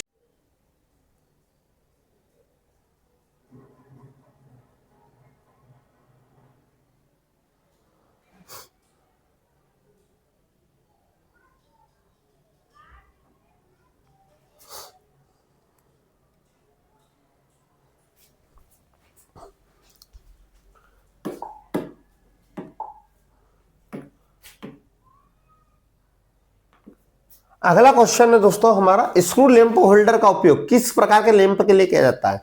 तो दोस्तों स्क्रू लैंप टाइप का होल्डर जहां 300 वाट के ऊपर होता है वहां स्क्रू लैंप होल्डर का उपयोग किया जाता है। ठीक है, वहां पर स्क्रू लगे होते हैं जो हाई वोल्टेज लैंप के लिए किया जाता है। होल्डर काय के बने होते हैं, आपको कमेंट बॉक्स में कमेंट करना, होल्डर किसके बने रहते हैं। तो होल्डर बने रहते हैं, आपको बताना है।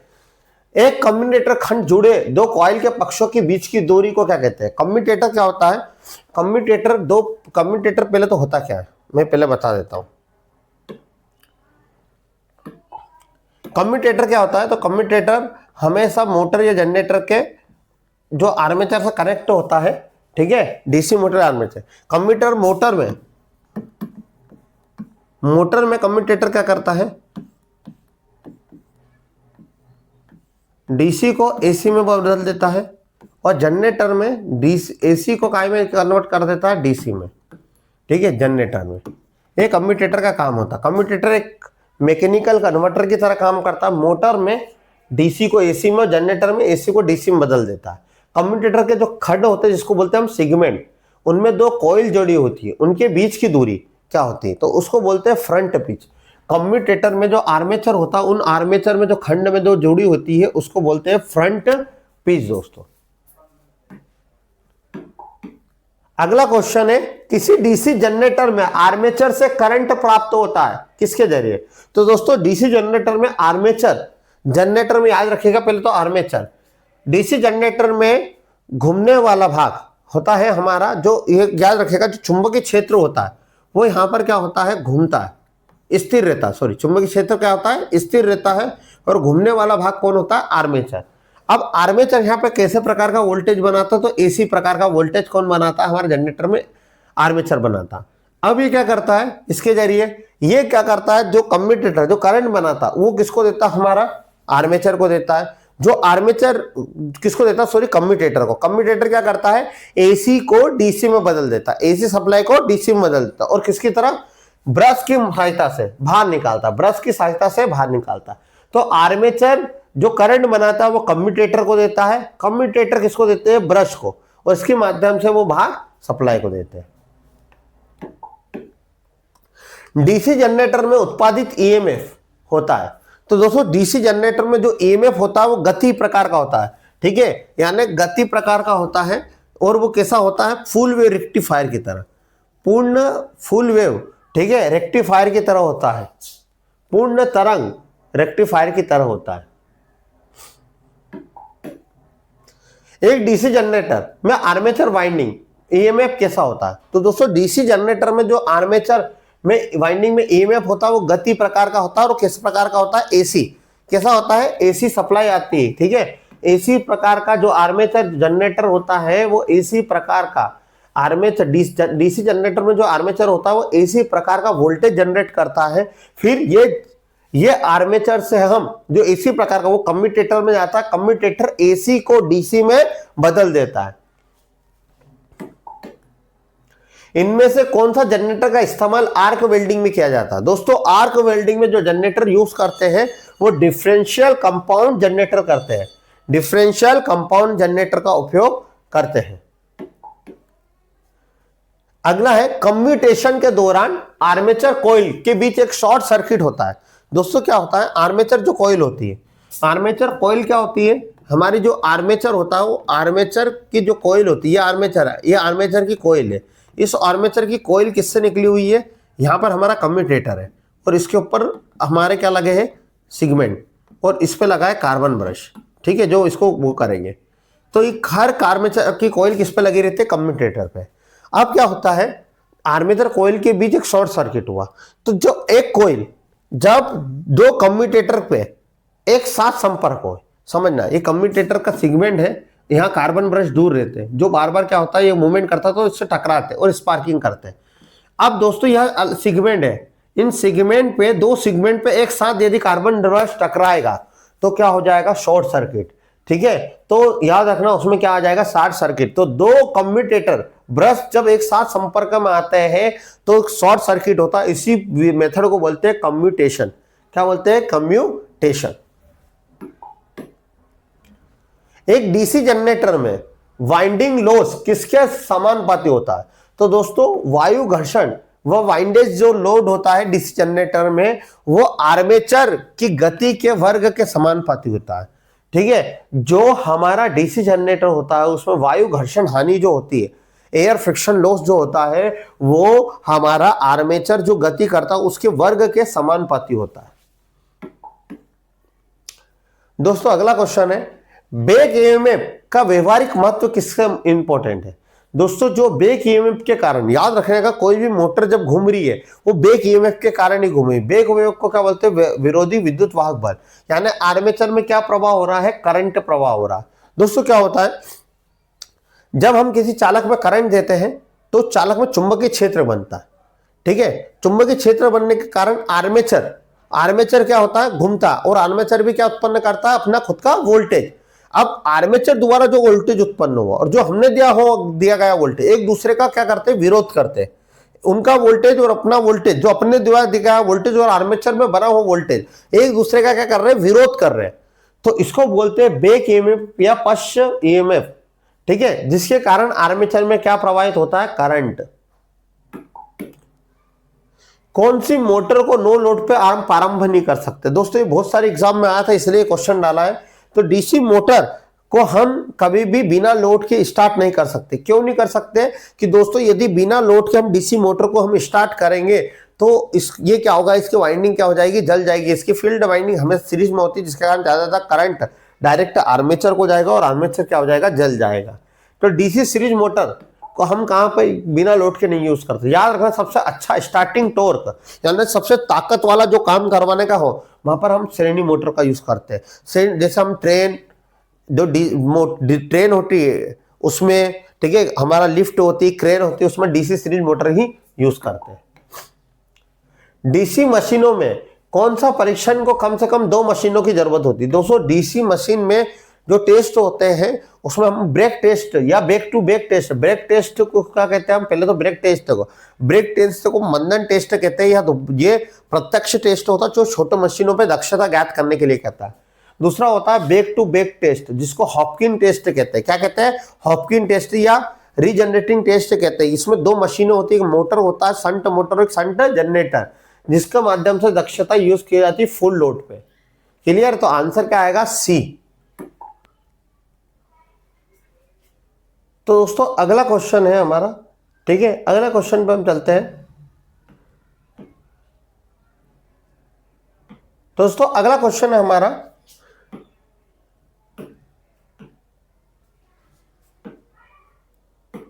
दोस्तों हमारा अगला क्वेश्चन है, एक अल्टरनेटर के रोटर को डीसी प्रदान करने के लिए कौन सा उपकरण होता है।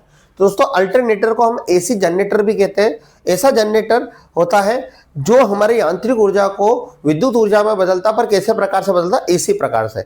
यहाँ पर जो रोटर होता है उसको अलग से एक्साइट करना पड़ता है, प्राइम मूवर या हम कह सकते हैं एक्साइटर द्वारा हम डीसी उपकरण प्रदान करके उसको एक्साइट करते हैं, जिसको बोलते हैं हम एक्साइटर। क्या बोलते हैं दोस्तों, एक्साइटर दो। अगला क्वेश्चन है दोस्तों हमारा, अतुल्यकाली सिंक्रोनस जनरेटर में उत्पन्न हुआ विद्युत और आवृत्ति कहलाता है। ये उत्तर कुछ भी नहीं है, ये है ना थोड़ा सा गलत हो गया, ठीक है, विद्युत और आवृत्ति। तो सर सिंक्रोनस जो जनरेटर होता है उसमें 2 मेथड होते हैं, एक एवीआर होता है। एवीआर को क्या बोलते हैं, ऑटोमेटिक वोल्टेज रेगुलेटर। ये क्या करता है, जो फील्ड वाइंडिंग होती है जनरेटर की उसको क्या करता है, समायोजित इस प्रकार से करता है कि जो वोल्टेज और जो हमारा रिएक्टिव पावर होता है, जिसको बोलते हैं प्रतिक्रियाशील पावर, ठीक है, उसको क्या करता है, कंट्रोल करता है। दोस्तों प्रतिक्रियाशील पावर क्या होती है, रिएक्टिव पावर, जो हमारा इंडक्टिव यानी हमारा कह सकते हैं प्रेरक कुंडली और कैपेसिटर के अंदर जो पावर बनती है, इसके कारण जो पावर जनरेट होती है उसको बोलते हैं रिएक्टिव पावर। तो इन दोनों को कुंडली थी, इसको कंट्रोल करने के लिए वोल्टेज और रिएक्टिव पावर को कंट्रोल करने के लिए एवीआर मेथड यूज करते हैं। अगला होता है हमारा एलसीएफ। अब हमको यहां पर आवृत्ति कंट्रोल करनी है, एलएफसी, तो इसको बोलते हैं लोड फ्रीक्वेंसी कंट्रोलर। इसमें क्या करता है, जो प्राइम मूवर गति करता है, जो टरबाइन हमारा गति करता है, उस गति के द्वारा हम क्या करते हैं, जो एक्टिव पावर होती है और फ्रीक्वेंसी और एक्टिव पावर, आवृत्ति और एक्टिव पावर को हम सक्रिय पावर कहते हैं, उसको कंट्रोल करने के लिए हम कौन सी मेथड यूज करते हैं, एलएफसी। दोस्तों आशा करता हूं समझ में आया होगा। अगला क्वेश्चन है अल्टरनेटर का उपयोग निम्न में से किस प्रकार से पैदा किया जाने वाला आवृत्ति होती है। तो दोस्तों वहां निश्चित आवृत्तियां होती है जो पैदा की जाती है, एक फिक्स आवृत्ति होती है, ठीक है। यदि एक ट्रांसफार्मर फुल लोड पर कॉपर हानि 6400 वाट है तो आधे लोड पर क्या होगी। तो दोस्तों आपको सभी को पता होना चाहिए कि पावर लोड, मैं इसको पीछे कर देता हूं एक बार, थोड़ा सा इश्यू क्यों आ रहा है।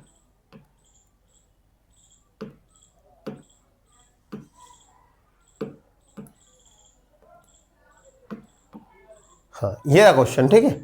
तो क्या होगा आधे लोड पर, तो दोस्तों हमारे जो हानि होती है वो हानि क्या होती है, पावर बराबर आई स्क्वायर आर, ठीक है। ये फुल लोड पे कितनी थी, 6400 थी, सभी को पता होना। आधे लोड पे कितनी हो जाती है, आधा है, तो आई स्क्वायर 1/2 का स्क्वायर कितना हो जाएगा, 1/4, 1/4, टोटल कितनी थी 6400। जब 6400 को 6400 को जब काटेंगे 4 चौक 16, 16 चौक 64, 16 चौक 64, 1600 वाट आएगी। कितनी आएगी, 1600 वाट। तो ये हमारे 1600 वाट आएगी, ठीक है। इसका सूत्र होता है आई स्क्वायर इंटू आर, ठीक है। एयर कोर का ट्रांसफार्मर एक प्रकार का ट्रांसफार्मर होता है। तो एयर कोर का मतलब होता है ऐसा ट्रांसफार्मर, या तो यहां पर कोर, हम जो कोर होती है वो कोर नहीं रखते, या तो एयर में हम वायर को लपेट देते हैं या प्लास्टिक के कोर यूज करते हैं, तो इसको बोलते हैं एयर कोर ट्रांसफार्मर। ये ट्रांसफार्मर दोस्तों हाई फ्रीक्वेंसी, जहां रेडियो का संचारण होता है और उच्च आवृत्ति वाले ट्रांसफार्मर होते हैं, उनके लिए हम ये यूज करते हैं एयर कोर ट्रांसफार्मर। इसमें लॉसेस ना के बराबर होते हैं, इसमें हानियां कम से कम होती है। अगला होता है सीवीटी ट्रांसफार्मर। क्या होता है, सीवीटी का मतलब होता है कांस्टेंट वोल्टेज ट्रांसफार्मर, जिसका वोल्टेज नियत होता है। ऐसे ट्रांसफार्मर को हम कौन सा बोलते हैं, सीवीटी ट्रांसफार्मर। दोस्तों ये हमारे टेलीविजन टीवी होता है उनमें यूज किया जाता है, यानी जितने भी इलेक्ट्रॉनिक डिवाइस में जहां पर वोल्टेज हमेशा कांस्टेंट एक जैसा मिले, वहां पर जितनी भी आजकल के एलसीडी आ रही है उसमें सीवीटी ट्रांसफार्मर यूज होता है। ये क्या काम करता है, ऐसा उपकरण होता है जो बिजली की आपूर्ति में उतार चढ़ाव में होने के बावजूद भी बिजली को स्थिर बनाता है, इसलिए हम इसको यूज करते हैं। बाकी मेरे अकॉर्डिंग डीसी भी नहीं देता, फ्रीक्वेंसी भी नहीं, यही आंसर है इसका। क्लियर। सीवीटी ट्रांसफार्मर किस ट्रांसफार्मर में उत्पन्न हुई ध्वनि का नाम दिया जाता है। दोस्तों जो ट्रांसफार्मर आवाज करता है, आप देखा होगा ट्रांसफार्मर के जाके तो आवाज करता है, उस साउंड को बोलते हैं हमिंग साउंड या हम साउंड। एक तरह से बक यानी एक तरह से वाइब्रेट जैसे साउंड आता है, उसको हमिंग साउंड कहते हैं। ये चुंबकीय हमिंग होती है, चुंबकीय जो रिलैक्सेशन होता है उसके कारण ये होती है। अगला होता है सिंगल फेज संधारित्र स्टार मोटर में आप केंद्रीय स्विच का उपयोग क्यों करते हैं। दोस्तों सिंगल फेज जो कैपेसिटर मोटर होती है, जो सिंगल फेज मोटर होती है, उस मोटर में 2 वाइंडिंग होती है। पहले सिंगल फेज बता देता हूं। ये सिंगल फेज हमने सप्लाई दी एसी, इसमें 2 प्रकार की वाइंडिंग होती है। एक तो मेन वाइंडिंग होती है जो ज्यादा तार की होती है, और जो स्टार्टिंग वाइंडिंग होती है वो मोटे वायर की होती है, और यहाँ पर लगा रहता है सेंट्रीफ्यूगल स्विच। सेंट्रीफ्यूगल स्विच क्या करता है, जब आपकी मोटर इस तरह से स्विच होता है, जब आपका रोटर 75% घूम जाए, 75% आपके अपने आरपीएम का 75% घूम जाए, तो ये क्या करती है, स्टार्टिंग वाइंडिंग को कट कर देती है और मोटर को कहीं पे कर देती है, रनिंग वाइंडिंग में। तो ये कैपेसिटी संधारित्र स्टार्टिंग वाइंडिंग के सीरीज में लगी रहती है। सेंट्रीफ्यूगल स्विच को मैकेनिकल स्विच कहते हैं, जो हमारा स्टार्टिंग वाइंडिंग के सीरीज में लगा रहता है। जब हमारी मोटर 75% घूम जाती है तो इसको कट करने का काम आता है।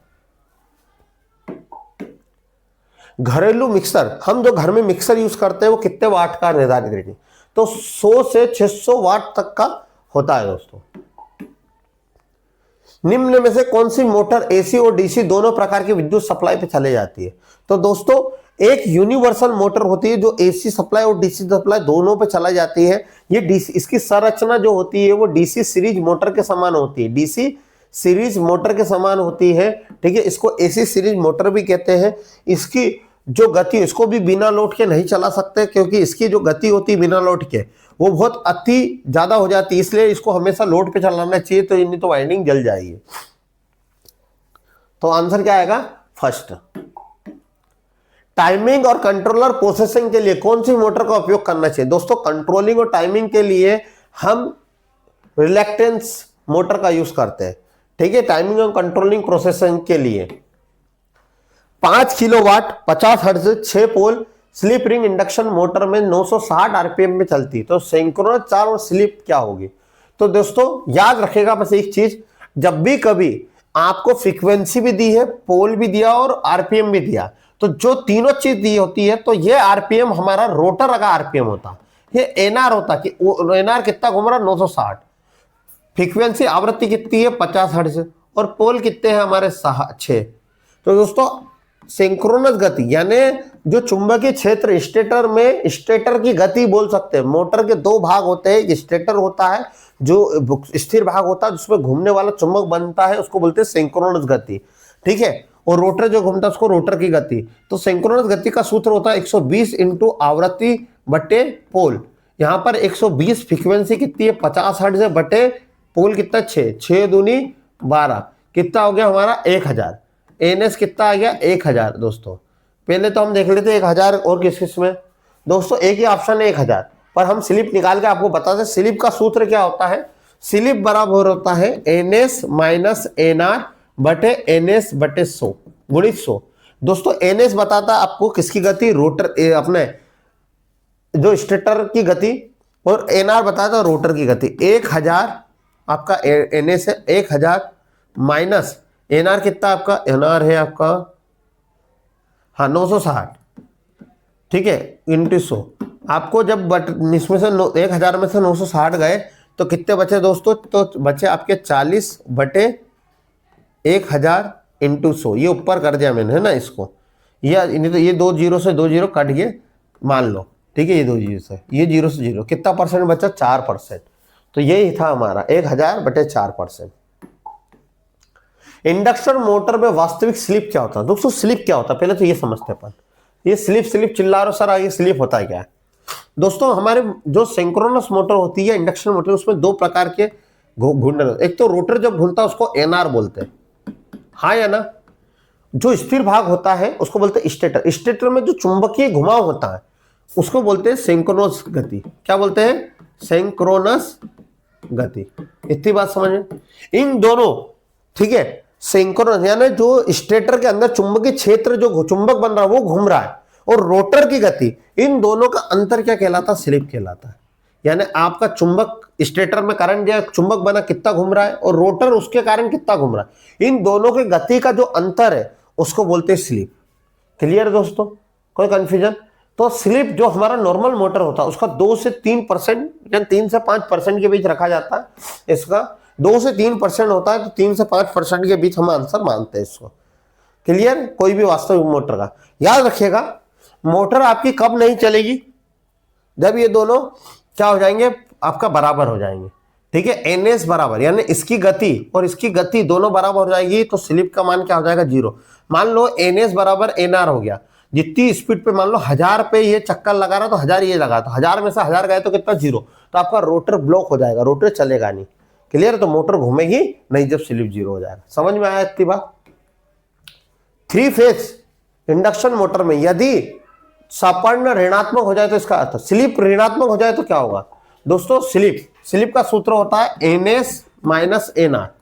दोस्तों 2 चीजें होती है, यदि एनआर ज्यादा हो, एनआर ज्यादा होता है तो इस कंडीशन में जब रोटर की गति ज्यादा होती है इसको बोलते हैं जनरेटिंग मोड, और ये होता है स्लिप मोड। जैसे मान लो ये 10 है, एनआर 12 हो गया, तो आंसर क्या आएगा?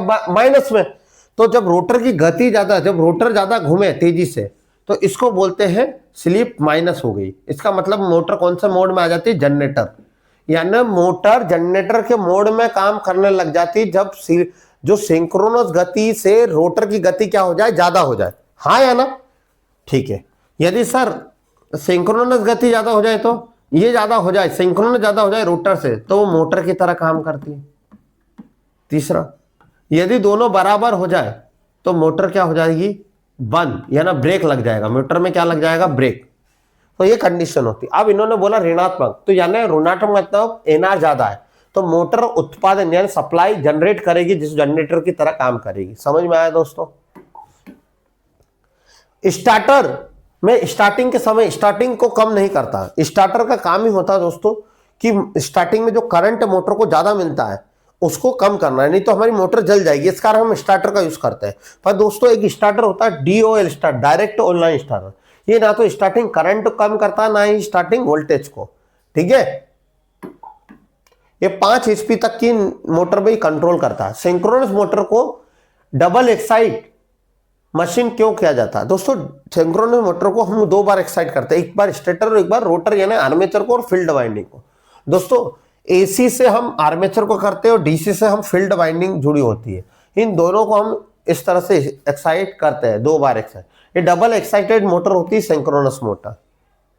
स्थिर भार के लिए एक तुल्यकालिक मोटर में आर्मेचर धारा और फील्ड धारा का ग्राफ कैसे बनता है, ये बहुत बार एग्जाम में आया दोस्तों। दोस्तों क्या बोल रहा है, ये आर्मेचर धारा और फील्ड धारा का जो ग्राफ बनता है वो एक तरह से इस तरह से ग्राफ बनता है, इसको बोलते हैं वी ग्राफ। क्या बोलते हैं, वी ग्राफ।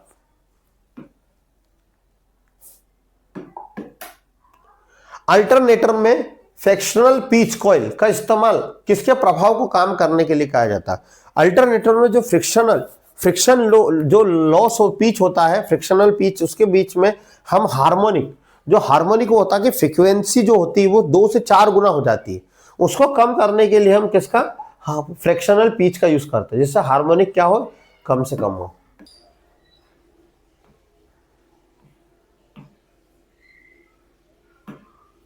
अगला क्वेश्चन है, उस मापक यंत्र को का नाम बताइए जिसमें कंट्रोलिंग टॉर्क अनुपस्थित होता है। तो दोस्तों हमारा जो कंट्रोलिंग टॉर्क जहां पर नहीं होता उसको बोलते हैं power factor metre. Power factor metre, जो पावर फैक्टर मीटर जो होता है वो करंट और वोल्टेज के बीच कितना एंगल बन रहा है, ठीक है, तो उसको बताता है। यहाँ पर कंट्रोलिंग की जरूरत नहीं होती है, ठीक है, इतनी बात याद रखेगा। और पावर फैक्टर मीटर हमेशा जो AC में ही मेजरमेंट करते हैं, DC में नहीं, क्योंकि DC का पावर फैक्टर हमेशा कितना होता है, 1। पावर फैक्टर का मान 0 से कहां होता है दोस्तों, 1 के बीच में होता है। अगला क्वेश्चन है दोस्तों हमारा, FET क्या होता है।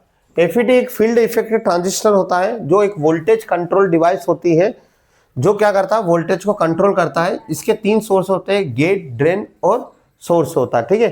तो ये हमारा जो एक तरह से इस तरह से ये काम करता है, जिसमें इनपुट, ठीक है, इंपीडेंस ज्यादा होता है, कंट्रोलिंग करता है। क्लियर है इतनी बात।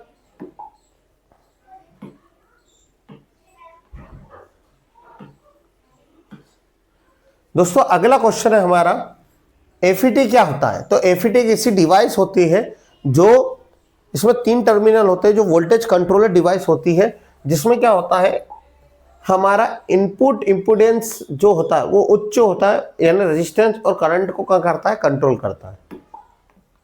अगला है, उस ऊर्जा वाहक कण का नाम बताए जो सौर पैनल में सौर ऊर्जा को विद्युत ऊर्जा में बदल देता है। यानी ऐसा कौन होता है जो सोलर प्लेट में जो सूर्य की ऊर्जा को विद्युत में बदलते हैं, वह होता है फोटोन। क्या होता है दोस्तों, फोटोन होते हैं जो सौर ऊर्जा को उसमें बदल देते हैं। क्लियर इतनी बात, कोई कंफ्यूजन होना नहीं चाहिए। क्लियर है, ए आएगा इसका आंसर। अगला है हमारा, निम्नलिखित में से कौन सी वाइंडिंग नीचे दिए गए प्रतीक द्वारा दर्शाती है। दोस्तों ये प्रतीक चिन्ह है, तो ये हमारी बास्केट वाइंडिंग होती है। बास्केट वाइंडिंग जो ट्रांसफार्मर में हम यूज करते हैं, ठीक है। तो इस वाइंडिंग का ये यूज सबसे अच्छा ये होता है, पहले तो ये हो कौन सी, तो डबल लेयर बास्केट वाइंडिंग। ये 2 लेयर है, इसमें कितनी लेयर है, 2 लेयर होती है, एक अंदरी और एक बाहर।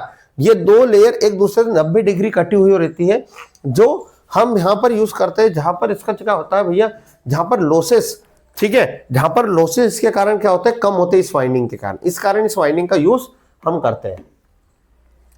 उस मापक यंत्र का नाम बताइए, रिपीट हो गया था।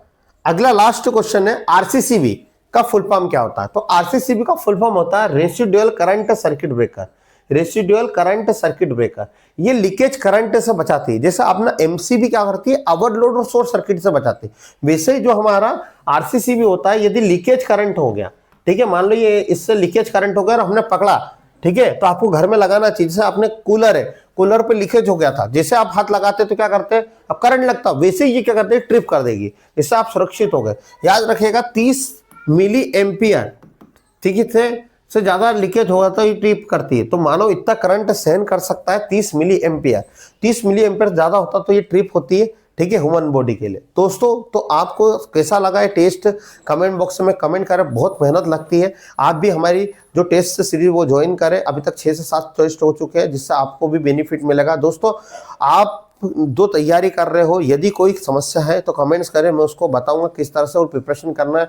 सब स्टेशन वाले को बेस्ट ऑफ लक, आप अच्छे से पेपर दीजिए, ठीक है। हमारी 60 से 65 वीडियो हो चुकी है, जिसमें हमने आपको पूरी थ्योरी पढ़ाई है।